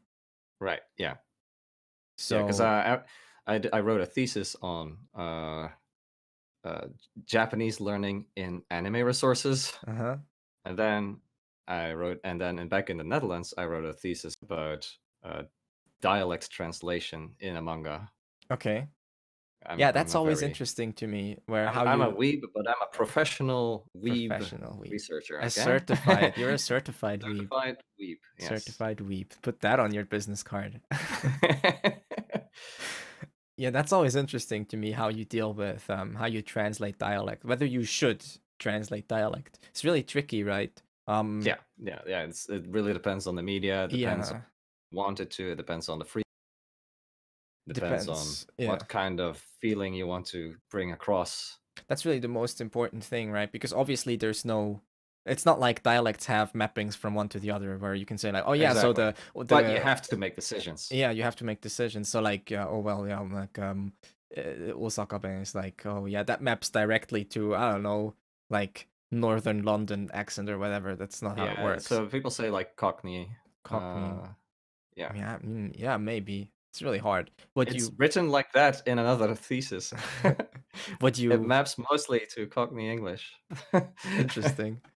It does like interesting things. So it's So, like in the end, it depends yeah, on what kind of feeling you're going for. What do you yeah. want the reader to experience, right? Or the Just listener. uh, just as a quick TLDR, I wrote about the Hakata dialect in Nisekoi, and most translators would go for a Southern American dialect, and there is a kind of a mismatch in stereotypes related to it, Mm-hmm. because in English or in Japanese, sorry, in Japanese, having a dialect is considered cute. Mm-hmm. Having a Southern American dialect in Yeah, there's English a lot of negative kind of is a little associations. different. I So almost don't want to like say too many mean things, but Southern dialects in th- America can have very bad yeah, reps, I so think, depending on. that's the interesting thing, like because Japanese people rely a lot on dialects to give stereotypes Mm-hmm. to characters, The whereas country English girl with the Osaka Ben. whereas English characters or in English media nowadays, dialects are completely avoided because of stereotypes, which you don't want to give. Yeah, true. Damn, this is Which just is like it's a new. whole different thing, but it's very interesting. I'm just getting Yeah, started like thinking about that now. that's dialectology in a nutshell. Damn. See, I'm glad that I brought you on here. We are learning so much today. Um, Anyway, that so was the end of my mhm. academic career. Basically, I Sounds finished harsh, but last year. it's the The end of end. my academic career. Well, now it goes into work. Hmm. So, Well, what's I'm the I'm decision already making? What was the decision making process? You knew you so wanted to that go to that's Japan for sure, right? So, yeah. So first of all, you have to make the mental decision. Where do you want to work? Is mhm. Japan worth working for? That's a Like, big is it a question. that's a really big question. And even now, like I've been working here for almost a year now, and even now I get like, was this the right decision? Is this really what I wanted to do? Mm, Because somehow things turn out to be different than you had imagined, or things being a little bit more challenging than you thought. mhm. Um, but I'm already like kind of making people disappointed right here. A lot of I know, no, but a lot of getting a job like in Japan is through socializing, and I can't stress enough how much socializing can impact your goals, like where you end or how you get a job. Um, there's a lot of steps on getting a job in Japan, even after finding a place. Mhm. But I guess we'll go a little bit in steps, right? Yeah, let's first talk about how you got to Japan. How I got to Japan. Okay, so first socializing. My one of my senpai, my upperclassman, Oh, was that's what already senpai working. means. Yeah. Hmm. Now you know. Now Yeah, you know. now I know. So she already worked in Japan for the company I'm currently working for, Mhm. and recently one of the teachers there, here slash here, I guess, left, so she needed a replacement, and she just happened to be going to the Netherlands, so she was going around. The stars were Hey, aligned. is there anyone who wants to work in Japan? Right? So to become a teacher of English in Japan. Mm. Uh, Thanks for the follow, I'll just Obang say Jokes. teacher of English, but I'll get to what a teacher of English in Japan actually means. Yeah. Um, but anyway, uh, so she would get there. She would get into the Netherlands in September, right about the time where I knew I was graduated. So I was like, okay, I'll go take an interview, and it was a really cool exchange. We talked about you know it was pretty much a basic casual interview, like why do you want this job? Uh, she would give situations about how to teach a certain class, like what would you do, just to check if had a good mentality to teach. Okay. Yeah. And afterwards, this is a common thing. You have a second interview, usually with the people higher ups. So I had a Skype interview with the boss, and that Can we was real quick? This has nothing to yeah. do with anything, but why is Skype still so popular? I don't understand. Every time I use Skype, I'm like, this piece of software should not exist. It's so bad. It's Uh, like video quality, audio sounds like absolute. Anyways, Skype is yeah, professional. It's very professional. it's Okay, professional. moving Yeah. on. I'm just really annoyed. Every time I have to use Skype, I'm like, what year is this? I don't have Skype on. I just use it. Meet me on Skype. uh, yeah. But anyway, so that was okay, right? Mm-hmm. So like after a few weeks, I got the message like, "Hey, yeah, sure, we want to hire you. Please send a copy of your diploma Mm-hmm. and any kind of certificates that you may have done for teaching Japanese, right? Or Japanese English, uh, and Do you have any of these? think and your passport copy, right? Mm-hmm. Hmm? Did you do any of the teaching things, teaching certs? Yes, I actually did, because in fact, I actually had to, Oh, okay. which was good in hindsight, I guess. Yeah. So for those who are wondering how you actually get into Japan, first you need to get hired, then you need to get accepted by the immigration office, the immigration bureau. They will give your employer the certificate of eligibility once you pass their checks. With the certificate of eligibility, you can go to the embassy of your country to get yourself the work visa. Mm. If you don't have the COE, the certificate, no work visa. Mm. And the COE is what blocks most people because that one is the one you need a bachelor degree for. Okay. So, what I heard from my boss is my first, or her first, I guess, her first attempt at getting my COE issued was denied. Probably because I was not a native speaker of English. I mean, I'm not. uh, You've come so far. yeah. um, and yeah, I did not have any certificates at the time uh, for teaching English. So Mhm. probably I did not pass enough of their, like, I wasn't trustable enough of a source of, like, this person can teach English Mhm. or is suited for this job. So I really, in the last moment, like in 1 month, I rushed through a whole online program to get myself a TEFL, Mhm. Yes, the big teaching one. English as a foreign language certificates. You can get them online for relatively cheap. I do not Don't recommend buy doing them used. online. Uh, to keep it serious, online is cheap, but it's not effective if you really want to teach. If you really Mm. want to learn how to teach, I did an online course with 2 days on site. Honestly, those 2 days were worth more than the 100 hours put into going through websites and reading through essays and taking tests. Mhm. That's what a lot of people good morning. That's what a lot of people they may so I don't know. These certificates are a really strange concept because they are really useful for certain things, and most of all, you're not always going to have the opportunity to present yourself in person for someone. So having a Yes. certificate is Yeah. just something you can present that has value. Like it Yes. just has, Yeah. like the JLPT, like an N1 or an N2 is something that you have where if you can't be in person or you can't make your impression yourself, you have like an official document that makes the impression for you in part, right? So Yeah. these And like the value of these certificates is really interesting. It's not like you need it to prove that you speak the language, but it's more like, well, you do, but it's more like because you can't always do it other ways. It's just an easy way of doing it usually. it's not not only easy, but a lot of Japanese job hunting like focuses on, like, uh I don't know, I don't want to say certificates, but like a lot of it is scanning through CVs.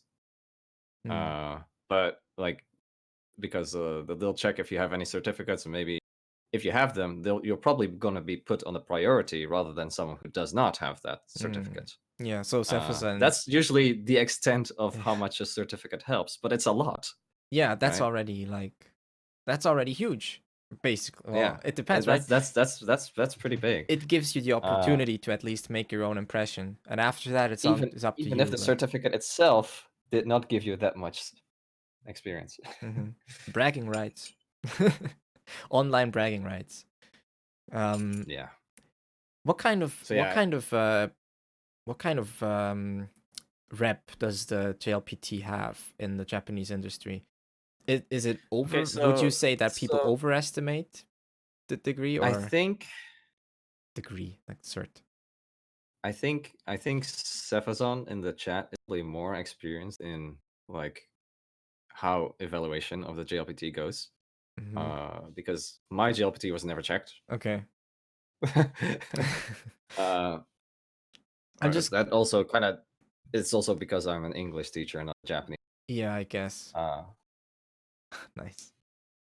but yeah, I can't say I've seen many places literally check whether you have, like, it's usually like a thing that's listed Hmm. on a recruit Okay. page or something. But Yeah, I was just curious about it because me personally, um, like I'm curious about how much they oh know what the test contains. Basically, I'm mostly referring to production abilities. So because yeah, it's really, really, um, you know, you're buying a cat in a bag. Is that? Can you?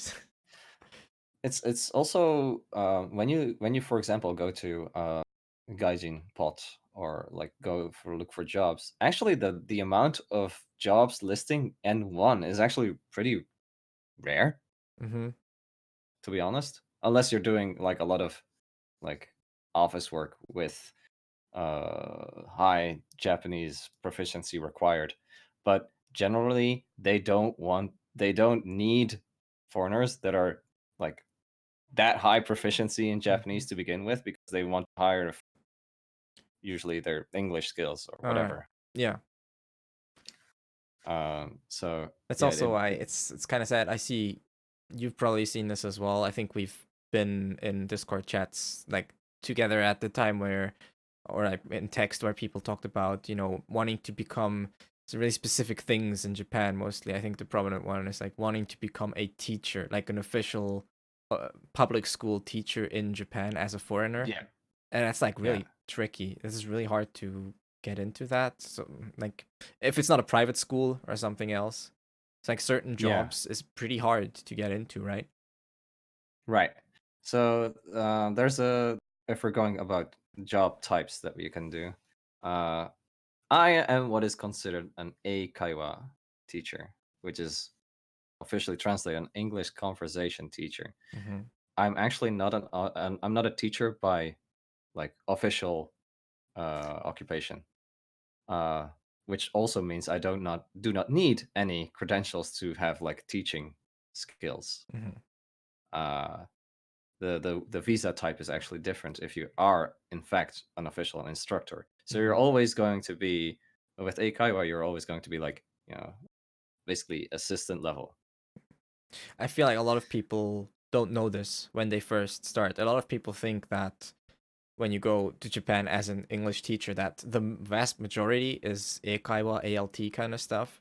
Like I Yeah, would say the vast majority, and like a very yeah, small fraction is traditional, like teaching a class and with a white with a blackboard or like being the yeah. teacher. It's you know. You can become the teacher. Actually, one of my friends, or on well that I know on Twitter. Actually, I know him in real life, but he actually passed a teaching exam to get his credentials to become a main teacher of English in Japan. That's impressive.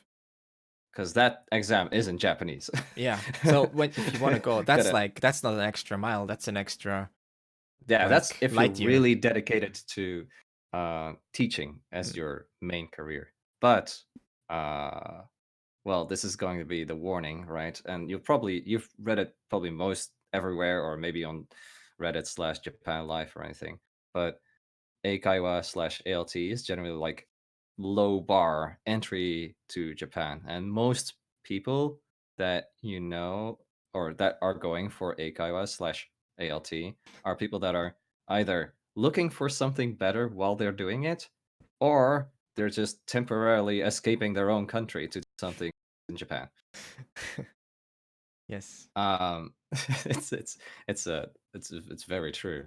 Uh, so Refugees. a Eikaiwa uh, needs basically nothing in terms of like requirements. Just a bachelor degree. Apparently, they got strict on me, but it's not always the case. Uh, but I guess it's really easy if you're actually English. Yeah. Like Eikaiwa, Uh, yeah, probably yeah, right. but yeah, ALTs. Okay, so when it kind of depends on the company, by the way, because you have small eikaiwa places. Like I work at a very small eikaiwa place, Very but small. very small. Okay. I couldn't Yeah. hear you there. Sorry. Yeah, very small. Like we have two classrooms. We have two main teachers, me and one other person, and then we have the boss. It's Okay. that small. All right. Okay, and but you can also have like there's a few big like companies like GABA, there's Eon, there's Interac, yeah, Interac. Uh, those are all like ALT or not ALT. Those are bigger Eikaiwa companies that um like they focus on one-on-one with adults or anything, but they're like big Mm-hmm. corporates, So for you, you right? already knew basically where you were going, right? So you already knew you're Yeah, gonna go to this company and in this region, this place, more or less, right? yeah, Mm. yeah. Because there's just this place. Yeah. Uh, well, yeah. For the other companies, they usually have the requirement of being a native speaker, and that's kind of something that's debatable, but uh, that's usually the case. It's just a very easy distinction to make, I think. Because with non-native speakers, it's you don't really know what you're gonna get. Though arguably it's Right. the same Yeah. with natives. Yeah. But per definition, That's kind of probably so right. like this is probably gonna be a thing to disagree upon, but per definition, what a native says is natural language, kind of, right? So like Yeah. or Yeah. like that's the definition of what the language is what the majority of native speakers speak in that region. That's how it Yeah. works, right? So like it's an easy sort of distinction to make. You can be like, we need a native because they speak natively. They speak the language Yeah. natively. And with non-native speakers, you get people that speak it really well, and you get people that speak it well enough, and you don't Yeah. really know Yeah. what you know. So I can see Yeah. why Of course, it's harsh it's a for. no risk thing, but Hmm. well, I could Thank you talk for about the my follow, frustrations Joon-san. about this industry, but that would like I would be talking for hours. Uh, there's a Go, lot to talk do about go there, on ahead. but It's also kind of interesting. wait, I was reading Safazon's question. All right, yeah. Do you believe people overestimate or misunderstand the value of Japanese knowledge in Japan abroad? For example, learning Japanese with the purpose of teaching English in Japan. The problem with learning Japanese with the purpose of teaching English in Japan is that I'm quoting my boss. Why not just hire a Japanese teacher who learned English grammar? That's that's gonna be a weird thing to think about because you're thinking like, but it's how they think, right? It's from this perspective of Japan. They're Okay. gonna put Japanese people who learn English first. Hmm.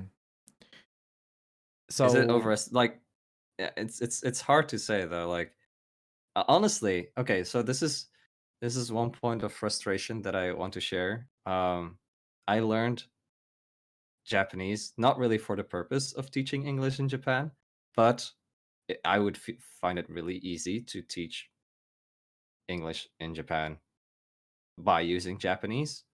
But you look at the rules of an eikaiwa place, the bigger ones, for example, and you know what they say?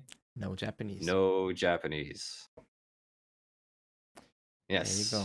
Because it's They eikaiwa. hire you. They hire you because you speak English. That's it. Okay? All you've been hired for is that you can speak English.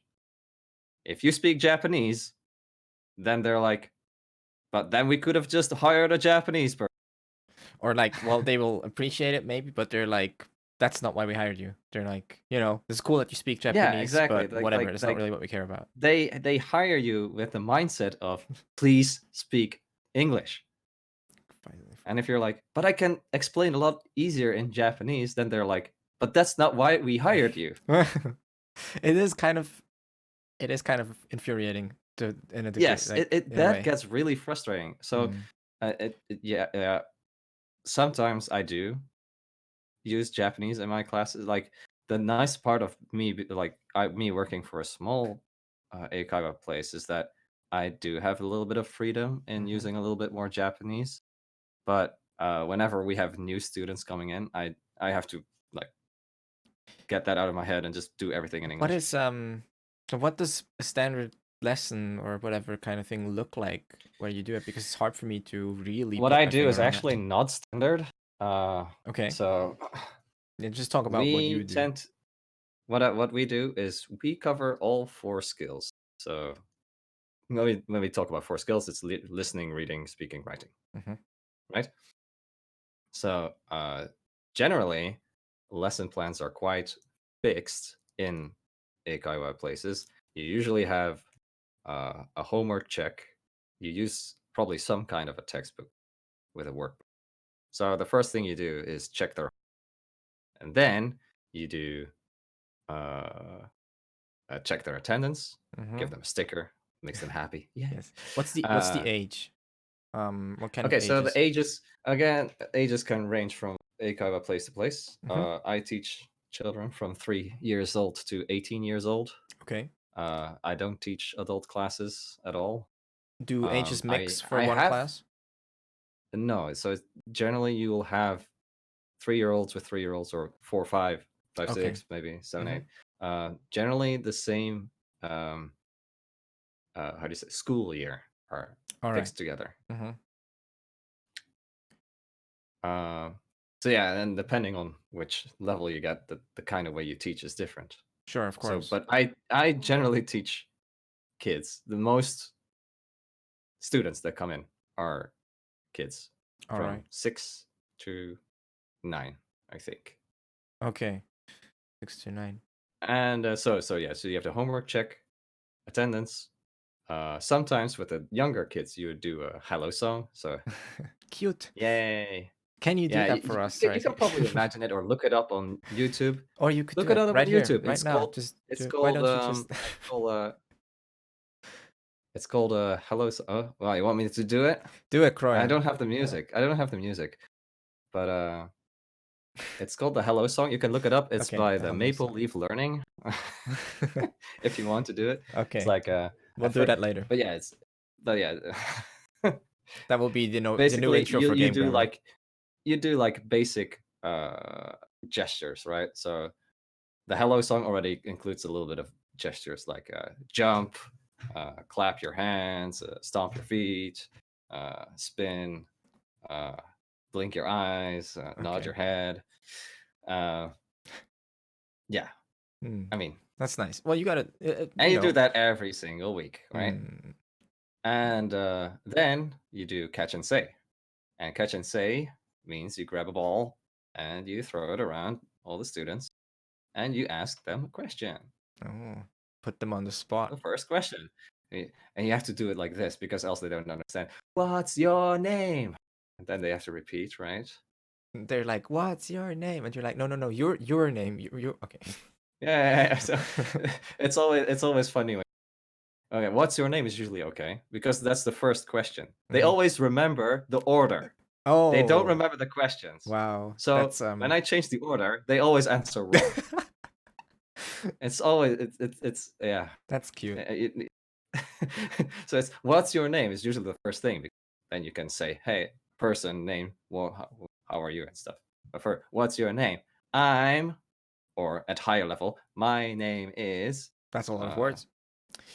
yeah. But that's already when they're like Mm, 7. mm. Like I'm no. What's your name? Then they go around, and then second question is, or sometimes the third. So I mix them sometimes. Is You how are sneaky boy. you? So I say like, how are you? And then half of them will go, hmm? Half of them will say, I'm 3. And then it's like, close.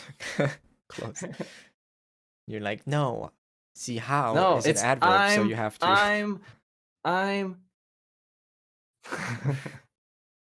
I'm I'm happy. nice. I'm sad.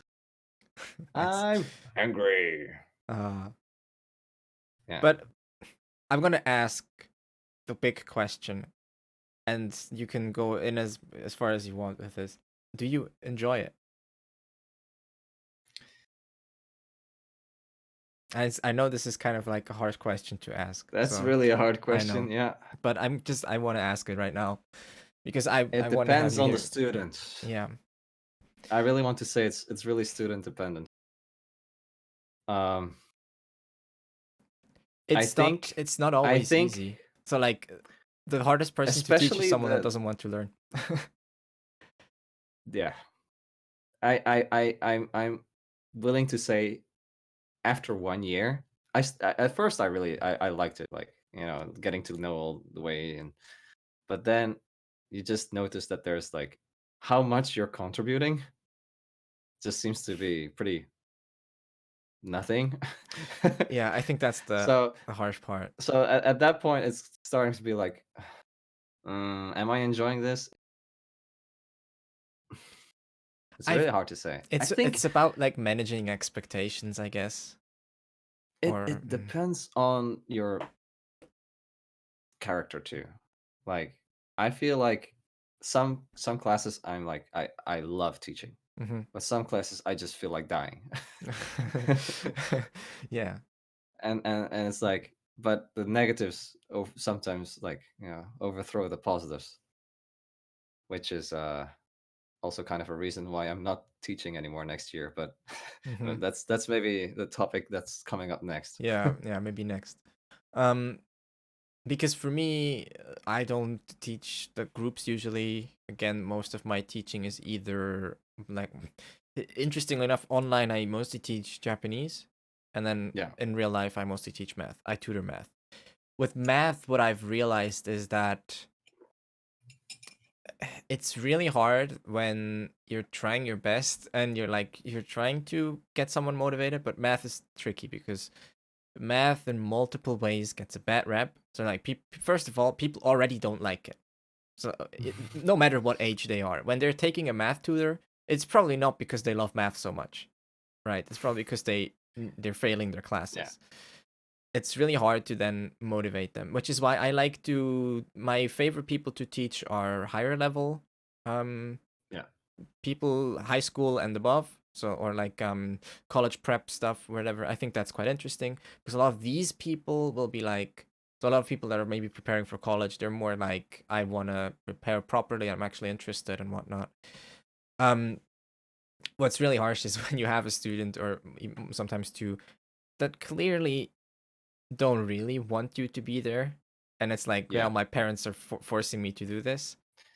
yeah, And it's like, at some point you tell people so often that, I have two students, I always tell them like, listen, I get it, right? I get it, you don't really love doing this, but I always tell them, listen, I'm here 1 hour a week. That's just not enough. Like, you're not gonna get hmm, better because I'm here an hour a week. My goal would be, and they're young, like, they get it but they don't, and they don't really care that much, but it's like, you explain to them that if you're here 1 hour a week, that's not what's going to make their grades better. Their grades are going to get better if they take something away from that 1 hour and study more. But yeah, in the end, either they do it or they don't, and I can't really blame them either way. It's like, would I have done it? I'm not sure. At that age, they're like 12, or whatever, like 10. yeah. I I generally suggest this to many of my older students. Like, if you want to become better at English, just do stuff in English, Yeah. not just for school. But this is where I start having a whole rant about Japanese education in general. Is that it's so focused on tests, and Mm. they already go to cram school for their tests, and then they go to our private school afterwards. It's like you're You just can't blame them, right? You can't blame them for being fed up with it yeah, or being like, this why do I yeah, do yeah, this? of course. Like I totally understand why they're like, I hate English. Like, yeah, I can't save you from that feeling if the whole education is making you feel. Yeah. Just real quick, how long will the interview be going on for? I don't know, but I'm aiming for somewhere around the 2 hour and some mark. So we're probably going to be talking for another half an hour Yeah, or something. We'll see. It depends. It we'll see. depends. Yeah, I have time. It's already late for you, so you have to call it at yeah, some it's point. fine for me. It's fine for me. It's Okay. sorry. Chilling, right? Is get another job. So okay, we can get into what I just said, because you're also changing jobs now. So Yeah. if you want to talk about what is like now the journey from maybe looking into doing something else. Okay, so I guess I'm skipping a little bit of information on like the whole teaching part. And we can have Like you back. it just yeah, okay, just as a quick summary. Mm-hmm. I I studied here, or I work here for 1 week for 1 year, and I realized that I'm just like it's too stressful of a job for me to do. And I think that other people with like more experience and more interest in teaching English, or who can handle kids better, are Mm-hmm. probably more suited than I am. Like I'm already quite like socially awkward as it is, and I gave it my best, but I just realized it's taking too much of a toll on my mental health. So I said like I can't take this anymore. I just said that to my boss like a few months in advance. Like I'm probably not gonna continue on doing this for longer than my contract states. And she was like, "Are you sure?" Yeah. So well, it's kind of like oral information, but uh, my boss is actually really chill about like like despite being so small, she's very understanding of the situation. You mean the company is small, not her Yeah. stature? Okay, I got a bit confused. Like my boss is very Uh, chill despite being so small. oh yeah. Sorry, I skipped a few words maybe there. Tiny little Anyway, boss. so my case is a little bit special. I would like to say, like, I I noticed that maybe there are a few things I would have gone. So I started applying for jobs, like office jobs that require translation or require high level of Japanese. And I'm Mhm. like, I'm quite confident in my Japanese. I think I might get a chance. Unfortunately, the job I applied for said, uh, unfortunately, we already found someone before your interview. So they just said, go away. Um, anyway, I could probably, if there's a job like that, I could probably apply and switch my uh, like contract and move. Uh, I ultimately decided against it after a little bit of discussion with my boss, and we've decided on I'm still continuing here as a part timer, but only for the classes that she needs me for, which is high school Okay. and programming, uh, and I'll get I'll get to that later, and instead I'm going to try and rely on freelance income. Okay. Freelancing is like a whole other topic, but maybe we can talk That's about that another time because that would, Yeah, that's Q&A thing. or yeah, something like that. Uh, but it's mostly going to be like Japanese, like translation related, because Hmm. that's the thing I can do easiest. But uh, I think someone else asked a question like, uh, yeah, Itore or Itore wrote, "Didn't you want to go to Japan because you want to teach English to children?" It's no. The quick answer is no. I did not go to Japan to teach English to children, but I did want to challenge it. I was open to the challenge, but You have to be um, to a degree. Like you can't. Like, as like as I ended up being the guy like many other expats in Japan. I ultimately considered this job to be like a stepping stone to something that is more of my interest or more towards my goals.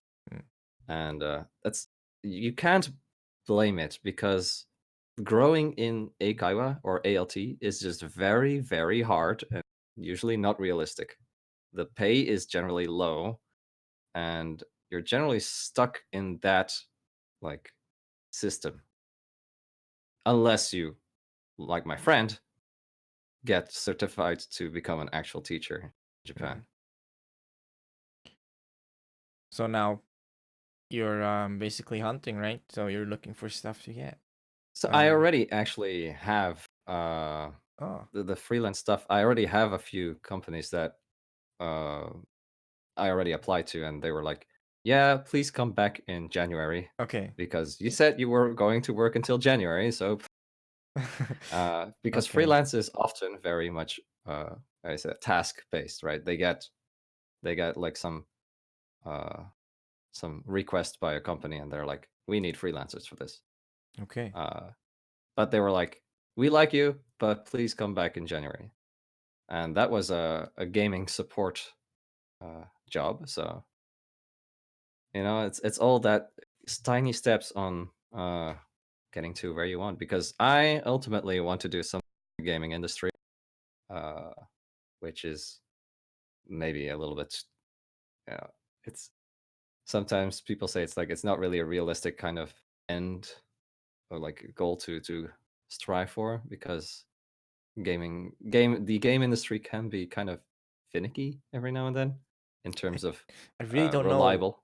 Yeah, I really don't know what the situation is like in Japan. I know that like America, well, I know Europe, it's hard to even find a company because the game industry is not as big in Europe, Yeah. right? Like Switzerland basically Hmm. doesn't have any big game studios, like none, like no Yeah. big ones.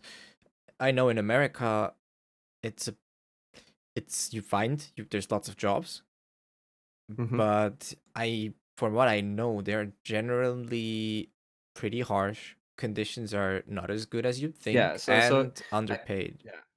Yeah, so in Japan, it's those last two things are also quite an issue, like freelancers getting underpaid, or getting pretty harsh deadlines or whatever. Hmm.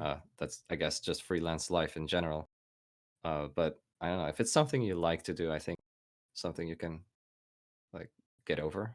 Yeah, I heard Uh, that from what I know, the issue in America is right now that it's a creative field, or well, creative, but it's like you know, it's kind of like the movie industry to a degree because it's about creating things, and they're on this mhm. cycle, and you have like cram time where companies will hire sometimes hundreds of freelancers and extra people and then let them go again, and like people work Right, crazy right. hours during cram.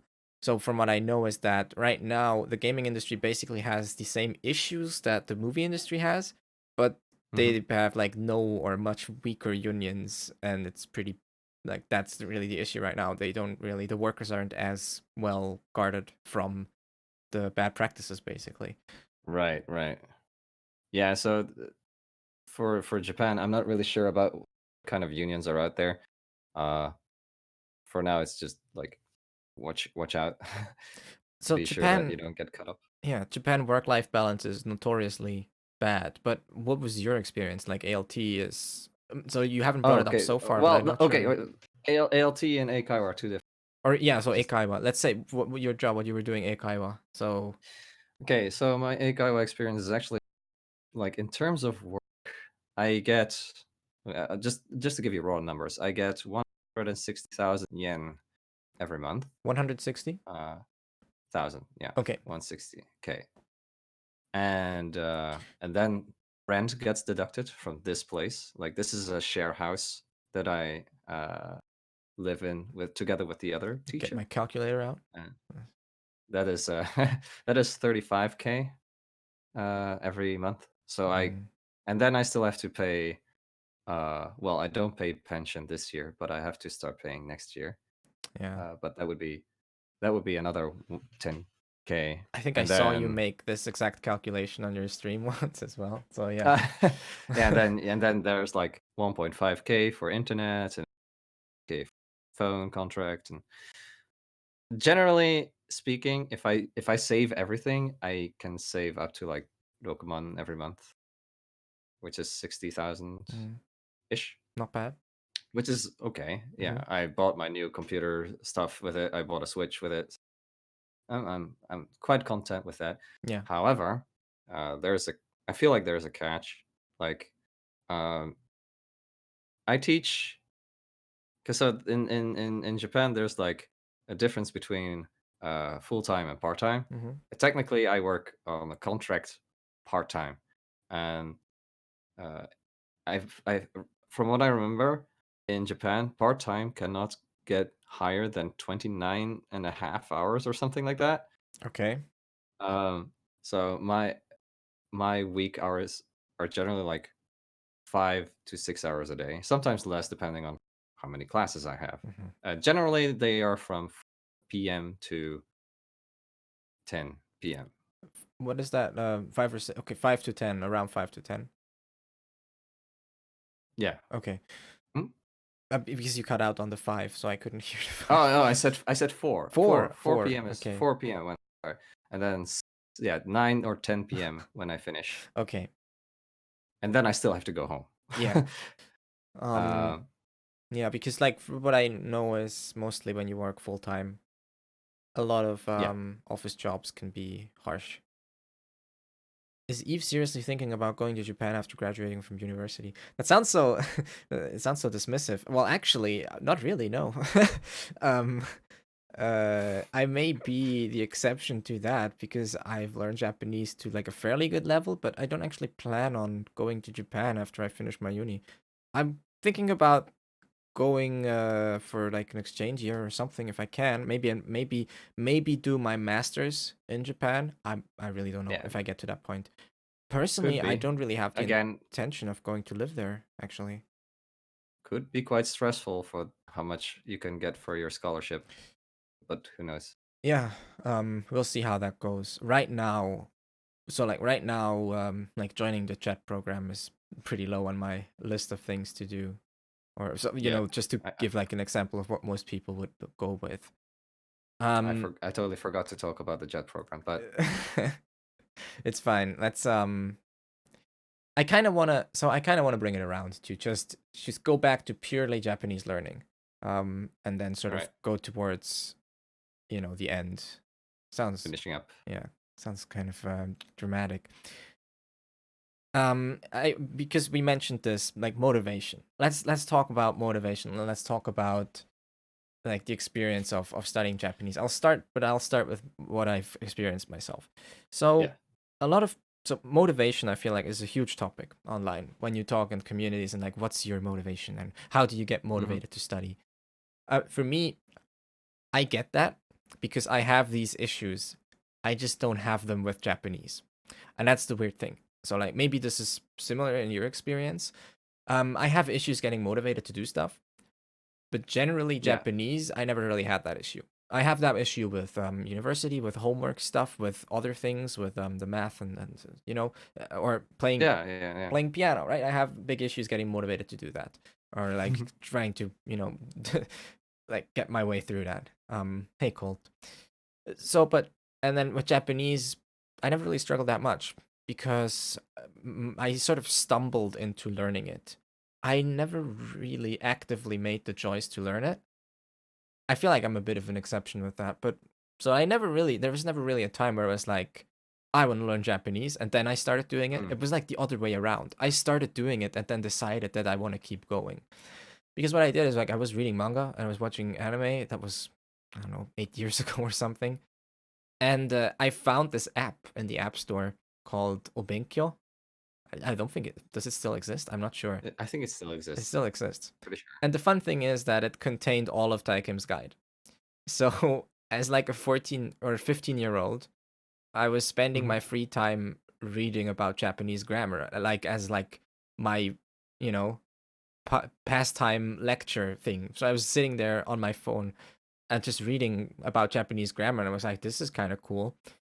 And I just kept going. I was reading this guide, and due to having my first ever experience of Japanese through something like Taikim, which is quite like grammar focused, it's quite like Yeah. structured. It's Yeah. not very textbooky, right? It's very Hmm. much like it doesn't Oh, really hey, hold your here, hand that much. It just here. gives This you is the a information. yeah. Yeah. Um. Hey, Kyume. どうもこんにちは. Mm.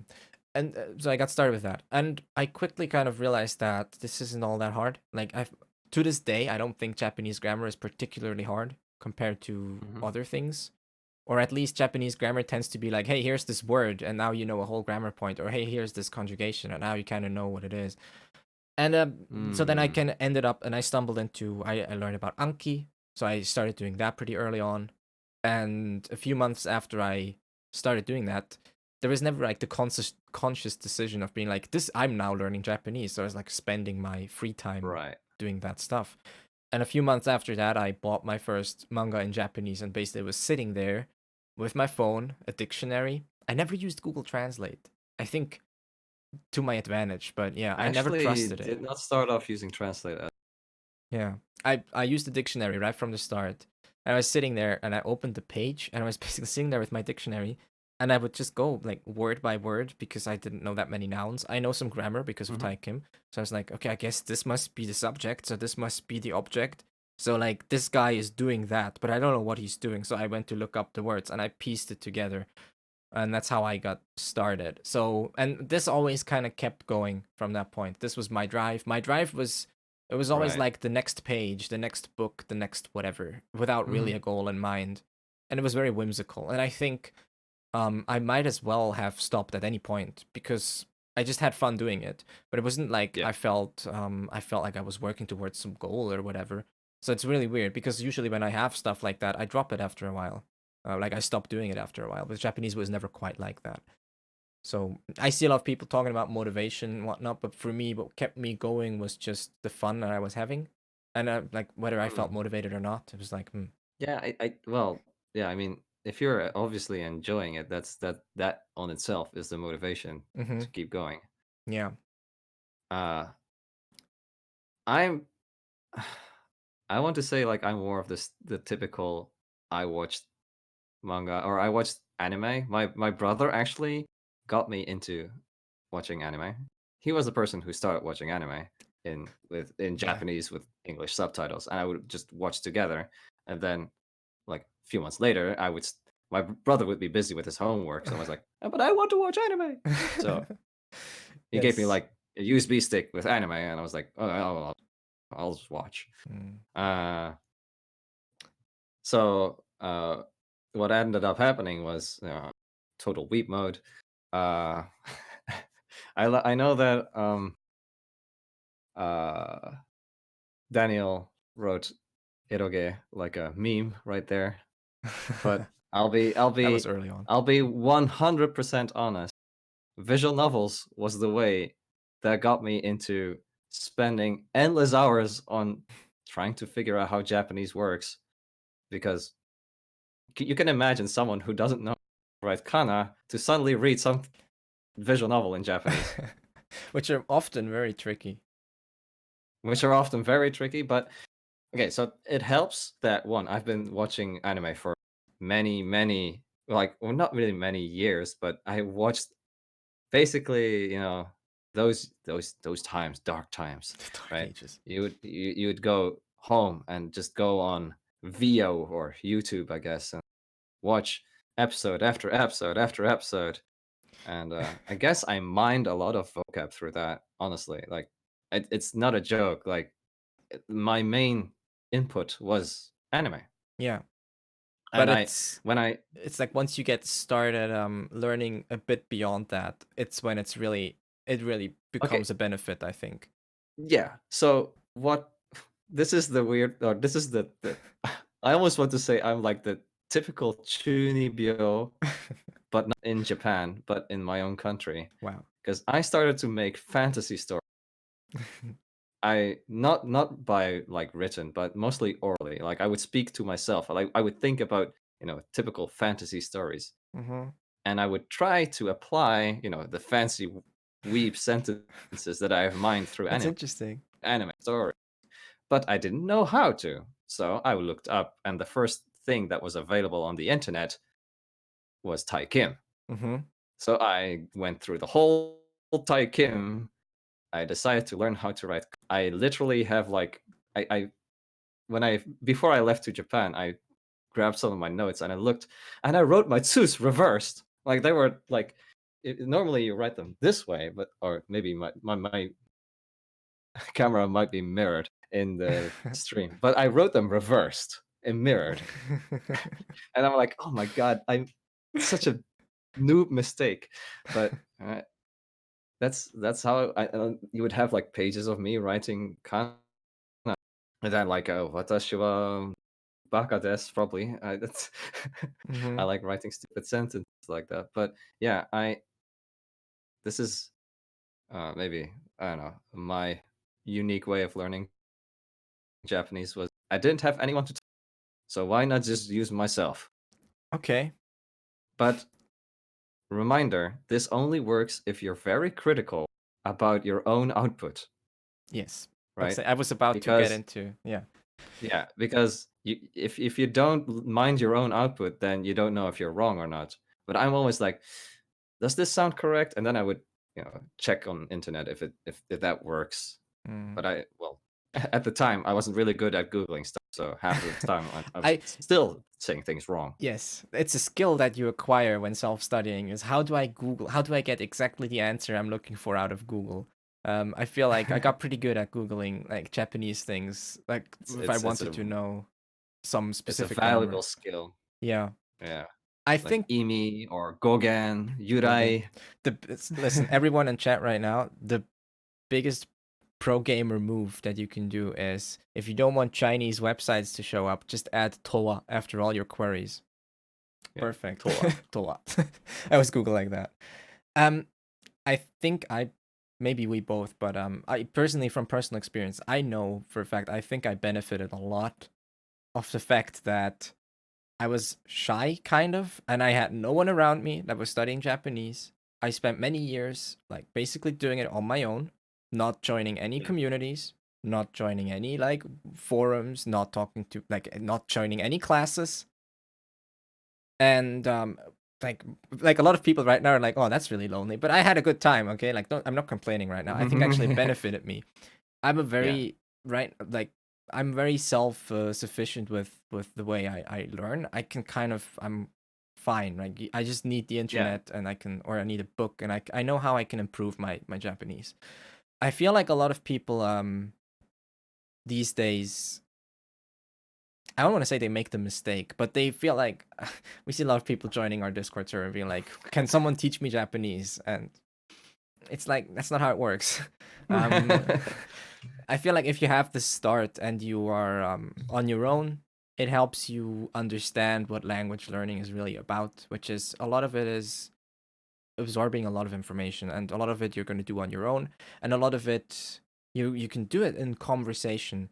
But you have to realize that what you're doing is still just absorbing information. It's just more an interactive way of doing that, right? Yeah, And it's the same as just learning how to play a game yeah, and looking up the manual. yeah, kind of like that, right? So do you think that people are disadvantaged today by an abundance of questionable methods? So, like, I don't know. I feel like the elephant in the room is Are like Duolingo or something. I'm not sure what to think of it. I'm not. I want to say Duolingo is nevertheless a positive influence on language learning Probably, yeah, yeah, because it makes it more accessible to people, whether it's good or not. yeah. Like, yes, I think for Kana, for example, Duolingo is fine. Like, Sure. I I think haven't that the actually first checked it. I languages wouldn't know. when you get to like direct like literal comparisons, that's Hmm. when things get iffy because the grammars are just so far apart from each other. Yeah, it just feels But like the I system breaks down. I think it's really tough to say. Yeah, I know a lot of people who are interested in learning Japanese, and they the first thing they touch is Duolingo. And every time I'm saying like I can't really recommend doing that, and then they're like, "But why?" Like there's so much stuff out there, but and on the other side, I'm already glad there's so much stuff out there. Yeah, it's certainly like probably easier now. I Like feel like compared to most other languages, there's so much more information available ah, I in bring that up Japanese. all the time because I feel like that gets neglected in all these lists. It's like Japanese, one of the hardest languages to learn. Have you tried learning like Mongolian or whatever? Try and find a textbook Yeah. about that shit. It's Japanese is hard to learn, but it's ultra accessible. And I think that Yeah. really sets it apart from other languages. And I would say Japanese probably more accessible to the average, say like the average netizen. I think Japanese much more accessible Yeah. than even Yeah. Chinese, probably. Definitely. Right? So Which is also why, like, when people complain about Yotsuba being, like, it contains like this language that is not standard Japanese, or like she talks with like this weird accent, and I'm like, but that there's so many people who have gone through the process. It's easy to like find someone who can help you through this, mhm. which is makes it still a good. It's at the point where it's almost a graded read because so many people have graded it to be like accessible. Yeah. And like I'm still like for the amount of bad rap manga gets as a learning resource, I'm still like at sometimes it gets so bad that I'm sitting there like doubting myself. It's like, is it really? Maybe I'm just not seeing it because like it's still Japanese. Like maybe they talk in like weird ways in like fantasy settings, but my rationalization is always if you're like fighting the Demon King at the edge of the universe towards the end of the world, that's the kind of vocab that you'll use, right? It's appropriate Yeah, for the situation. The situation is weird, but not the language, right? So like, it's also it's thank you for the follow, by the way. Um, it's like people have to like you have to like differentiate that. Surely you can't be like, well, they talk weird. Well, they do, but also like the situations are way out there, so of course it's weird. yeah, it's also like, well, you're reading this manga because you like it, right? So probably the next manga you'll write will or read will probably feature similar kind of words. Yeah. You That's the can't keep only avoiding the problem. yeah, and then also but on the other hand, you can fall into this trap of being so like if all you do ever is read shonen manga. Okay, I can see how that would negatively affect your your way of speaking or whatever. Yeah, But okay. reasonably everyone like no one's gonna tell you that only manga is the way to go or only like one genre of manga is the way to go. Everyone will say the same. Everyone that has learned Japanese will say like branch out, read as much different things as you can, listen to different things, like just branch out as much as you can. Even textbooks, I would say like sticking to one textbook. Like why not try different things? Or like why not when you finish one textbook, maybe try something completely different or whatever. Well, money could be an issue. Money, true. Well, if you sail the seven seas of the internet, then But then again, it's relatively cheap to learn Japanese nowadays too. So, yeah, arguably free. I think arguably I flurry. Yeah, never really spent much money on learning resources. I ended up buying Genki just to teach other people. So, Wow. You're a model student teacher yeah, person. guy, Um, so it's like these dude. kinds of things. I feel like I personally just sort of stumbled into a lot of the resources out there. They seemed Yeah, very accessible. So I don't really know. It's really hard for me sometimes to relate because like literally first thing I found was Daikim, and then after that I found Anki. I found Anki really really early on, and still to this day I know a lot of people that don't even know about any SRS. Most of all teachers. no, no. Um, oh, No. we wanted to talk about that. So you've Yeah, never. yeah. We wanted to. Yes, let's talk about that. You've never really used a lot of Anki, have you? Right? I've made the card templates. That's a I've made start. 3 cards. You've learned some HTML. Yeah, I've made Yomi-chan integration work, bro, just to never put words in it. Amazing. Uh, Okay, if you want to answer Ritsu's question real quick, is Japanese my our third language? For me, yes and no. It's kind of my fourth, but let's not count yeah. French. So let's Yeah, say it's my exactly. third. Like for me, technically it's my 5th, but in terms of How far we fluency, got? Yeah, it's 3rd. yeah. So same here. I would say it's native German, then English, then Japanese, and then French. Yeah. I guess for 今日の配信。me it's instead of French, that would be German. で、私の好きな。過去の配信を見て私の好きなアンダーテールをやっておいた。フォローしました。あ、フォローおー、してくれてありがとう。まあ、今日ありがとうは多分、ございます。最後、アンダーテールの最後の配信になると思います。フィナーレ。残念ながら。Yeah, the finale. I I should. just have some talking left to do, and then that's it. So, okay, so you never really got into doing SRS, I guess. Yeah, so uh, I don't know. Back, I don't know. Probably back in the days, Anki still existed, but Sure. I just never touched it. The way I read visual novels, just to get back to that one, Mm-hmm. uh, I first read visual novels in English because, of course, accessible. Mm-hmm. There was an anime that I liked, but apparently there were different endings to the visual novel, so I read the visual novel. Then, what about other anime? I checked out what was like the top visual novel of 2006. Remember, Oh I boy. started reading them in 2006, Yes. 13 years ago. It's also very different from what I did. uh, I used, some people still use it, Atlas, which is a machine translation software. and back then it was called VNTH. No, AGTH, Vintage. Anime Game Text Hooker, Mm-hmm. which copies text into the paste. No, yeah, into the copyboard, and then it would get translated automatically. Okay. And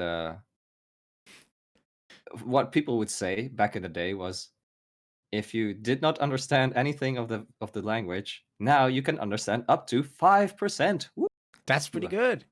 That's pretty good. But I thought that was good enough for me, because remember, I went through all of Taikim, Yeah. and I can read kana.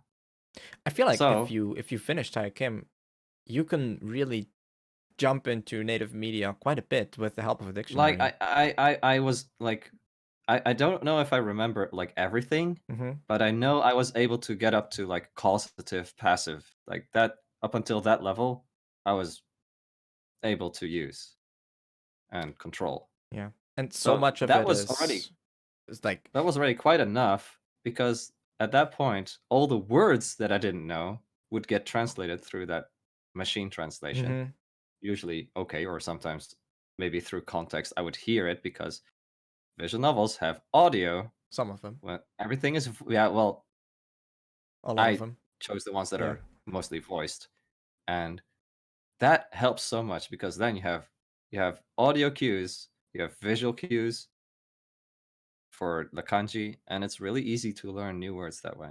Because Yeah. especially written materials, authors tend to stick to a certain kind of writing style. Mm-hmm. So if they authors tend to overuse grammar, like some grammar, karojite, karojite, karojite, or something. You Yes. know, mangaichi, mangaichi, mangaichi. I've noticed that a lot, and I read the first volume of Konosuba, and like it's funny, but Akira, I think his name is Akira or something. Whatever his like the author, you could tell this is kind of his first attempt at writing something. It's a Mhm. bit clumsy. It's really funny. Like his humor conveys really well, but the writing is a bit clumsy.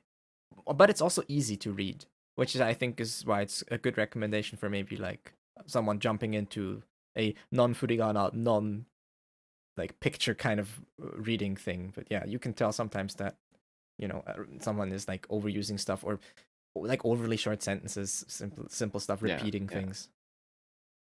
Then again, repeating is not a bad thing in Japan to do, Yeah, compared to English I think novel writing. a lot of people at first have this intuitive, like this intuition to try and avoid like overly repetitive use of like this or something like that, where it's Yeah. generally fine, like generally not something that you get told not Except to for do. the pronoun dropping of. Yes, that's like the opposite there. Too many pronouns or too much watashi wa is never really a good idea. But yeah, so that's how I got through my high school years. You have to consider that 2006, I was in like junior high. I was what, yeah, 13 years old, 14.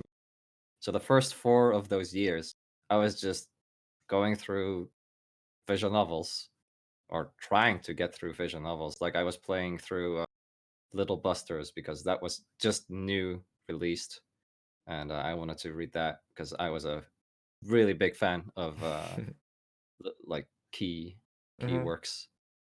And yeah, I played through all the routes with an automatic translator. Nice. Mind you, at that time, that was the longest visual novel that existed. Hey, I mean, you're talking to the person who took 111 hours to finish one route of Steins Gate, so So yeah, you can imagine that took a lot of my high school hours or free time. did you also feel But like at the same time you saw like objectively you knew it was a chore, but it didn't really feel that bad. It was like it you didn't knew, feel like a chore at all. right? So like look, it's almost like looking from the outside, thinking like, well, objectively, what I'm doing is pretty inefficient. Like I'm taking an hour for a page, but you're just kind of doing it. It's like it doesn't really feel that bad Well, or okay, for I mean, in your Steins Gate example, you're reading everything out loud, so that's quite like yeah. I don't know, That's also quite a different energy, stage of my like learning. I mean, it was last year yeah, or yeah. the For year me, I before. was just purely like getting input Mm. and then trying to mimic the input Yeah.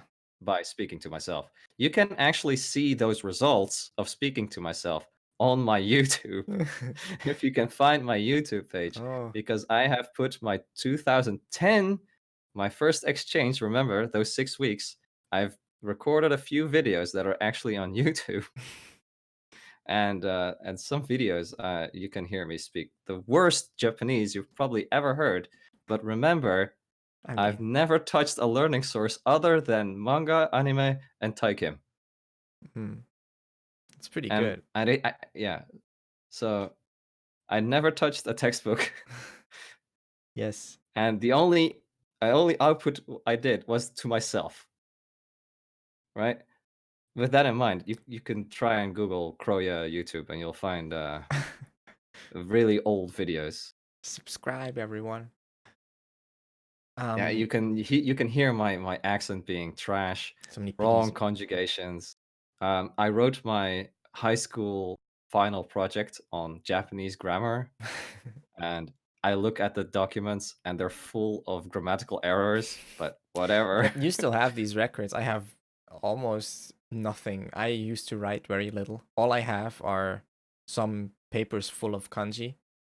I'm like the I'm like the ultimate example of someone who did not do output. I just didn't. Like I really No, but I didn't. mean, Like that's arguably fine for the goals you want to go for, right? I Like think in general that's fine probably. yeah, Like I yeah. think in general for language learning, you can easily spend the first year or two without much output and get a really good start. I mean, Uh, this is what AJAT kind of makes you want to do, right? yeah, just that. 100% input. But like HED sells it as something new, when really linguists have sort of argued for this for decades, right? I mean, you can say you've studied linguistics, but like this is not a revolution. This is like Yeah, from what we understand about language acquisition, that's just it, right? It's just packaged as yeah, something else. Um, or I mean, it's not even packaged as something else. It's just people don't people. It's unexpected to a degree to yeah. people. I think once you start doing it, once you start focusing a lot on input, whether or not that is a conscious decision, you sort of realize that it makes sense and it just works because Mhm. um, it's like output, right? Lock someone in a dark room and tell them to learn Japanese by speaking. Sure, no, it's not going to happen. No, The other yeah, way around, lock someone in a room without anyone to talk to, but give them a bunch of books and a bunch of textbooks. They can probably learn the language. They may not be very good at speaking when they come out, but that you can catch up on that later. Um, or don't lock someone at all because the police will catch you. Um, and then also when you speak to people, the important part is to really either have someone rigorously like pick apart your Japanese if you really want to benefit, and Mhm. I mean that can be tiring for both parties. Yeah, Um, or at least someone to point out most of your mistakes, and also really listen to them really well. Like what you yeah. say Like, can only help. So that anything you say can only help you learn if A, it either gets corrected, or B, like you realize yourself that it's wrong. yeah, yeah, And like this, the other variant is if it's already correct, then you're not learning anything because you just said it. It's already correct. So what are you learning? yeah. It's the same in and out. It's no difference. That's why one reason why my kanji teacher would never give me 100 on my kanji tests. Never 100%. Yeah. Wow. If you're How? getting 100 points, why are you taking this class? You're perfect then. That's okay. Yeah, that's an interesting philosophy. I see. Yeah.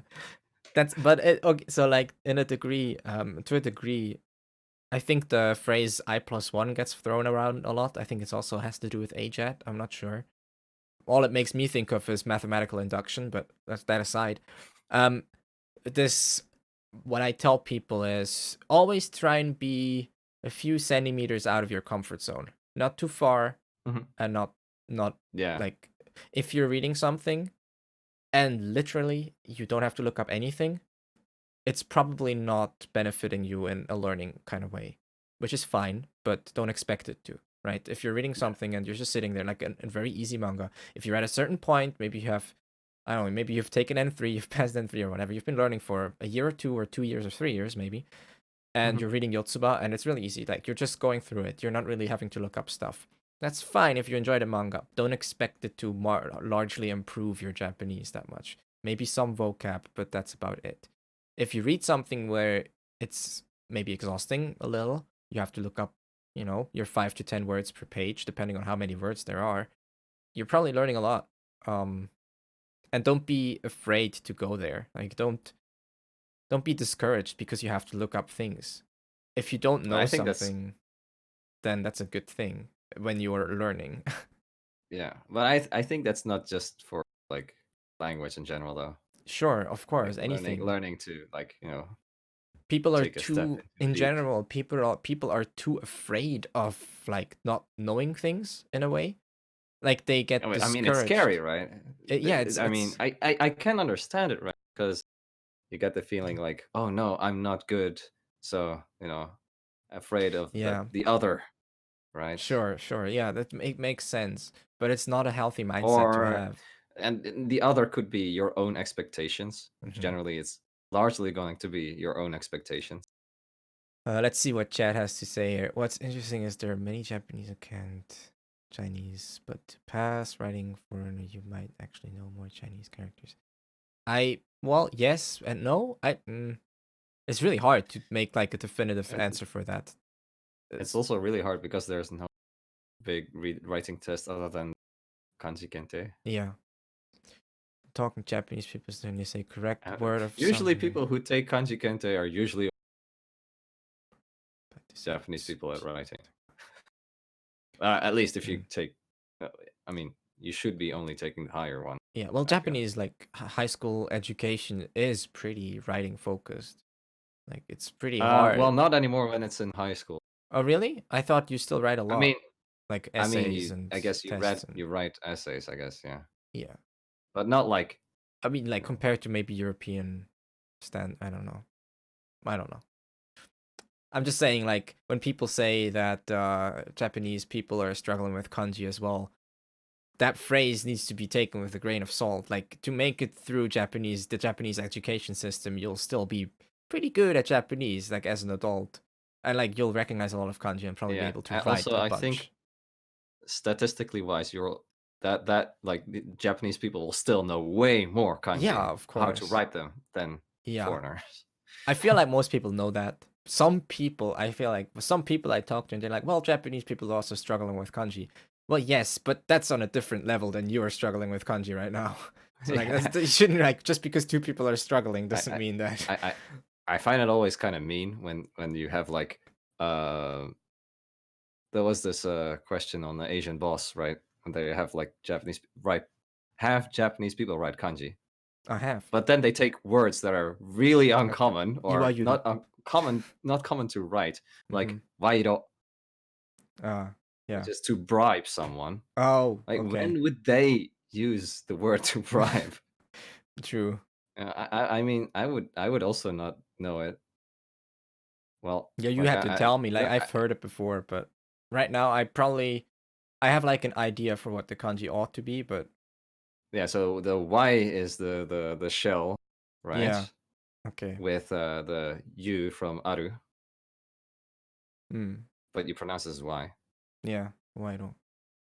And Damn. then There you go. Ro is of course the again shell, and then with the road one, Okay. Why don't? There you go. the kaku. Big Yeah. oof. Yeah. Okay. Makes sense. A lot of these, like the first one, why I definitely still recognize this as to bribe from my RTK Yeah, days. like yeah, yeah. I did But that RTK, by the way, just so people know that it's like, I don't know, RTK is fine. A lot of people hate it. It's fine. It's fine. It's whatever. It's fine. I do want to like take the KKLC course at some point. I think it's At probably some point. superior. But like I feel like it's hard for me to start it because I feel like I should skip many characters that I can already write, but then like it feels like I'm Feels wrong. Feels like you're doing halfway it through. wrong. Yeah. So let's But it's already too late, That's mm, but even though it's not. let's sort of, I think we should now go into like Q&A if that people still Yeah. have questions, or at least now focus more on the chat and just sort of idly Yeah. talk. There's still lots of things These to talk days, about, but yeah. Japanese people don't write documents by hand. They work on computers. They can't read things themselves if they know kanji. That really depends on the job. If you're a copywriter, you know kanji. Mm-hmm.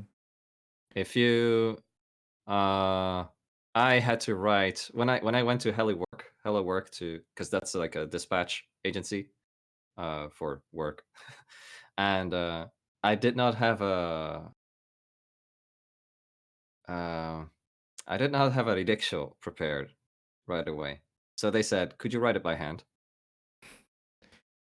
I did, but I did ask for some kanji, and then they Mm. would just write it out for me. Mm. They can Yeah, write more than you think, yeah. I feel like on but it really average, depends on what person you ask. yeah. I mean, people Yeah, can communicate with writing in Japan. It's like, sure, technology and everything, like word processing has maybe put a damp on that, but I think a lot of this is I've never seen stats. Let's just say that. I've never seen yeah, like a yeah. study done on it. I've only seen people Like, talking about it. It's the same with like, yeah, oh, young people aren't reading, and when you read stats, it's like, nope, young people are actually still reading about as much as the older generations. So it's like, it's just that the way of media has changed. yeah. This is this big thing with I think there was a big study I mean, about literacy and like I mean, all. Yeah, what did you want I to say? do think that like, I mean, the same thing we are like struggling with, which is like, how does AJET call it? Like, I plus wait, which one do you mean no, now? the way of of how to remember kanji. Like you have I don't know. intellective memory, and I you don't have know. like, I've never really dug that deep into it. okay, yeah. So that basically like, I mean, if say for instance you had that word wairo, can you picture the kanji perfectly into your mind? Mm-hmm. No. Okay, Like, next question. no, so uh, that is the difference. I forgot what the first term was, which is like you have a vague idea. If you yeah, see it, you versus intellective memory, whereas you have the picture in your mind and you can write it out. yeah. So I do think that more Japanese people have a problem with like picturing kanji in their mind, but it's not as much as people say it is. Mm. I think, for example, if you have Waido, for example, and Asian Boss did this same question 20 years ago, I think more the same results would happen. Because why Probably. would you learn how to write tribe when it's something you barely write? Yeah, it's just a very different kind of thing because of kanji, because of how It's they it's work. it's I think it's a I don't know. It's the way it's like it's surveyed. Yeah. I mean, getting a non-biased result from these studies is in itself really difficult. Like even if Yeah. you do a study, just because what you do one study, and even if you have study like meta studies, even then it's like maybe there's still a bias, or like maybe the testing methodology was still flawed. It's really hard to test some of these things. So I mean, I feel like it's almost the same as typoing words. yeah. Yo yo yo. Yo, Ah, yo, yo. Hello, Moritz. hello. Um, こんばんは。ここは今夜の2時半です。oh, you're like the talking clock from Phoenix, right? Proceeds to Hmm? put why do I Oh. end to vocab. Nice. Put that in there. Who's taking the JLPT It's it's tomorrow? it's it's just I don't know. I like to take that word just because it was an Asian boss. Mhm. If it wasn't for Asian boss, I would have known how to write it. Yeah. Oh, nice. Which level? Will there be podcasts in the future? I enjoy these. Yeah, definitely. I'm not gonna promise any like regularities. Like saying like, well, yeah, every 2 weeks. No, but if I can arrange someone to talk, I'm probably not gonna do it alone. I mean, I'm already streaming alone, right? So, if I can arrange someone to talk to, and like if you want, then I would like to have you back on because we can probably talk forever about this kind of stuff. And Yeah, yeah, I'm one day we'll have basically Dogen here. Anyways, that's the goal. Once oh. Dogen's been here, I'm gonna close it all down. But yeah, so I think I'm gonna try and have Akira Sensei on as well.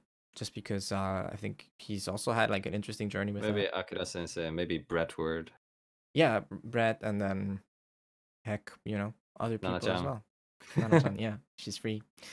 And you sent me your applications through Twitter. See, there you go. Perfect. There he is. Akira Sensei, Hey, man there of he the is. hour. As I'd actually pay for Dogen. You're already paying though. You're already sub. Yeah. Yeah. Let's see. ありがとうございます. N3. People taking N3. Nice. 頑張ってください. I thought of doing this kind of thing too. Yes. This is the one thing that I have done first. There you go.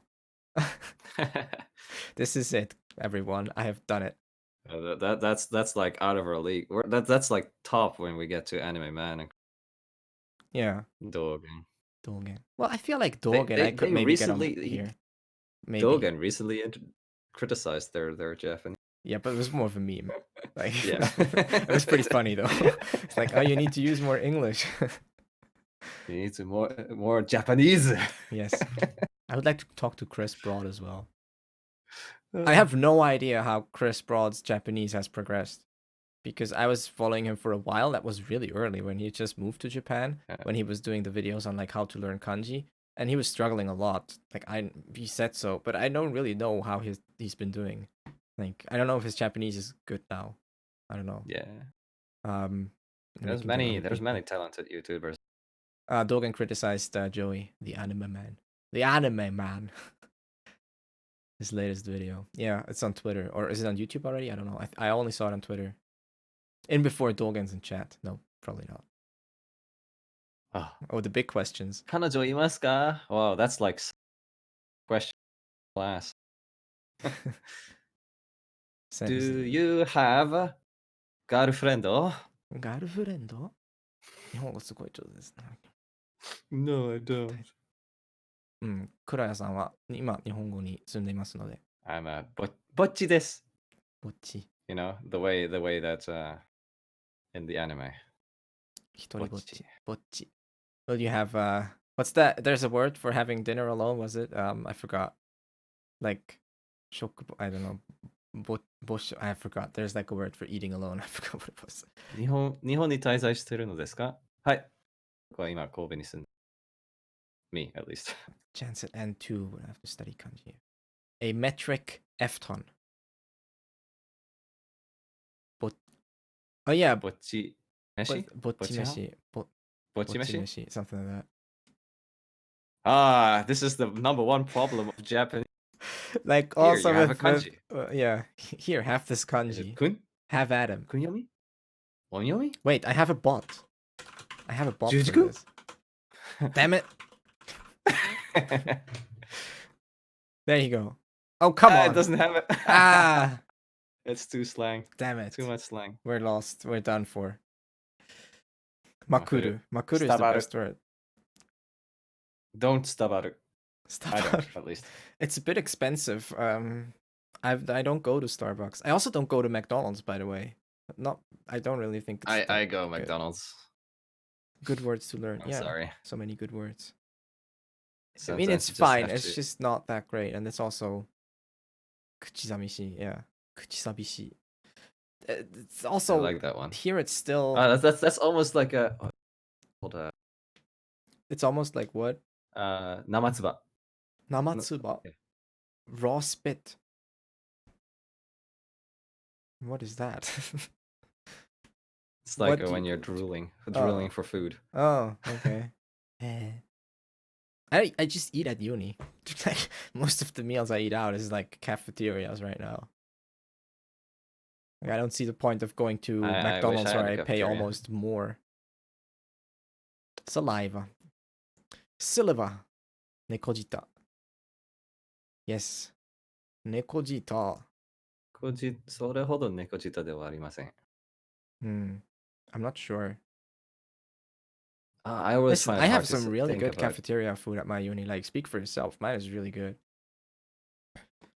Still pay like $8, but Kumamoto was the best. In Kumamoto, I could get a omori karaage bento for 200 yen. It's insane. I mean, isn't it? It has to do with just like. What? Did you just activate Google? Google, please. They're always listening. Cover your ears, cover your eyes. It's not bad, but it's like gourmet either. Well, yeah, you're paying what? Like half of the price of what you would pay at a restaurant. Less, maybe. It's not even $2. Yeah. There's some Yeah. really cheap food in some places. Kumamoto is really cheap. Well, it's a little bit more expensive now, but back when I was studying there in 2013, it was really cheap. Mm. Kumamon. Kumamon. Kumamon. He's creepy. Kumamon. Well, he can be, depending on how you draw him. I like Monokuma better. Kumamoto Tage Yokabai. Yarodama! So sorry, that's Kumamoto dialect right there. What is Monokuma's laugh again? I forgot. It's like, damn it, what was it? It was just one kana. Like repeat it. That's his laugh, but I forgot. I don't know. I actually never really All right. looked into Like that. Monokuma. Monokuma, yeah. What did I say? I said Monokuma, or did I say I was thinking about Kumamoto. because I got it. Yeah, I got it wrong once, but then I think I did say it right the second time around. Damn, dude. All right. By the way, Akira Sensei, if you're still here, confirm that you'll join the Game Grammar podcast right now. Do it. This like the scene from the prequels, right? Have you seen Star Wars prequels where the chancellor is like, "Do it," and then he decapitates the guy. Anyways, Kumamoto Ben no naka de Kumamoto Ben no naka de ichiban omoshiroi no oshiete. I don't even know Kudasai. Kumamoto Ben. Confirm. Maybe he's already gone. I think everyone 多分日本人の方はほとんどみんな知ってると思うけど、とっとと Okay. My neighbor Tototo. そうこの席とっとと which means この席取っているか取っていますか取っていると取っとるととっとっと Sure. I'll believe anything you say. Or if you say like in Japanese, you can say like aite, aite, aite, right? Like go that way, that way, that way. In Kumamoto Ben, you say gyan itte, gyan itte, gyan itte, Gyan. gyan. Okay, that's pretty cute. And Sasuga, as expected of so place so with bear in their name. sugoku, sugoi is always taigya, although not many people say it, taigya. And all the e adjectives are ka adjectives. Ka adjectives. So Taigya yoka, bakaka, Takaka. That would and then you can also you can also use bai or tai, which is standard Kyushu dialect instead of yo. So umakabai. Umakabai. Sure, we're not even speaking Japanese anymore. Oh, by the way. So yeah, sorry. Go ahead. Can I do one more last one? Yes, I allow it. Dakedo in Kumamoto dialect is batten. Batten. Dakedo batten. Yeah, it sounds almost like the English, but then. But that's not what it means. I don't have that many. I don't think I'm that interesting. I'm not. I think I'm more the interviewer person. I don't know. Maybe, whatever. Talk to my agent. You can go both ways, right? Yeah, we can go both ways. It doesn't have to be because like today, this wasn't really like. Of course, I interviewed you, quote unquote. I talked a lot about your experiences because I think they're interesting. They pertain a lot to what people are interested in, I think. But also, it's just us talking. So it's like, yeah, it can be both. Like, even if this is my show, which still I like saying that. I feel like a talk show host. Like, welcome to my show, everyone. Even though this is I'm doing it, like, you can still ask me questions even if you're on here. Honestly, I'm just trying to reach viewers. That's all I'm trying to do. It's only half a lie. Okay.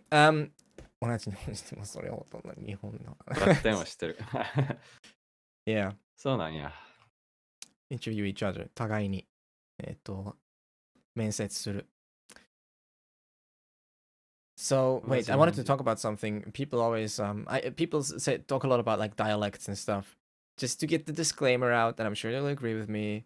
Don't study dialects if you're not already really good at Hyojungo. Just focus on Hyojungo and then do the other stuff later. Yeah. Don't try and sound like a Kansai person when you're just barely struggling. Arigato. Yeah. doing that stuff, just so we have that out of the way. Konbanwa, like a cross interview sometime, perhaps. Yes. Also, I already made this nice layout, so I might as well use it for different people as well. Say ya na. せやな。関西弁ってやっぱ可愛いな。いやー、めっちゃ可愛い。So, Chrouya, do you have any Yeah, last words? Because I think we should come to an end here. Well, I'm always free to talk more about Japanese or anything. Yeah. Maybe do a short sellout. You can get a cat. That's fine. I won't force anyone to use their face cam. I know Chrouya's fine with it, and I'm fine with it too. So we did this like that. Yeah. But even I think people will enjoy a cat just as much. We should also probably shout out the Discord, maybe. Yeah, let's do that, and you can also shout out yourself. I'll also shout out Japanese Quest while he's here. Check out his Twitch as well. Okay, so we have Discord, we have YouTube. I have so many commands for this. I have Twitter. You can see it on the screen. You can see Chrouya's Twitter and Chrouya's Twitch right there on the screen. So he streams as well in Japanese. Yes, I generally play games in Japanese. That's what I do. Yeah, and you can ask anything about living in Japan or anything like. Yeah, and yes. additionally, this talk here, like this podcast, call it the podcast, whatever. I call it podcast because まあ、憧れなんですけどね. I've always wanted to do a podcast. So this will be on YouTube. I'll upload this to YouTube as well. So if you want to do that, and I'll probably do some other things. I don't know. Maybe we'll do an audio version somewhere, somehow, SoundCloud or I don't know. Thank you for the follow, Moritz. Welcome to Game Grammar.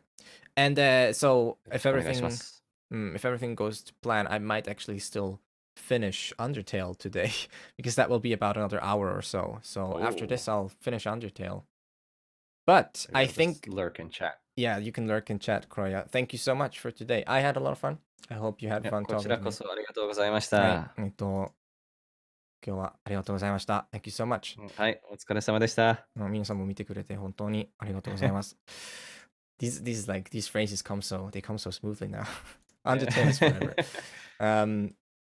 Maybe you'll learn something. I think that should be the motto of this stream in general. It's like maybe you'll learn something. And I hope people did learn something. I learned a lot about you today and all these things. Let's do that as last thing. I think that's a good last thing. What are vague goals for Japanese right now? You go first, I'll go after. I have a pretty good vague goal. Working in the game industry. Working for Nintendo. I have the vaguest goal. You're not even going to believe the vaguity of it. It's I want to be perfect, so I'm never going to finish, but it's fine, right? So that's my vague goal. It'll keep me busy for the next 50 years. Become fluent. Yes, it'll never happen. Anyways, this talk was a lot of fun, so I enjoyed having you on here. Thank you very much. Yeah, and I think I'm not sure how I'm gonna transition this. Okay, you know what, guys? So what we'll do is I'm gonna go back to the starting soon screen. I'm gonna get some water, do some stuff, and then we'll finish Undertale up real quickly. But for now, Chrouya, thank you so much for joining us today, and maybe you'll be back eventually, and other people as well. Thanks for listening. I'll be back. Yes, and I'll be back too. Give me 10 minutes or 10 minutes or something like that. I'll prepare some stuff, and then let's play some Undertale. Thank you for watching, and goodbye.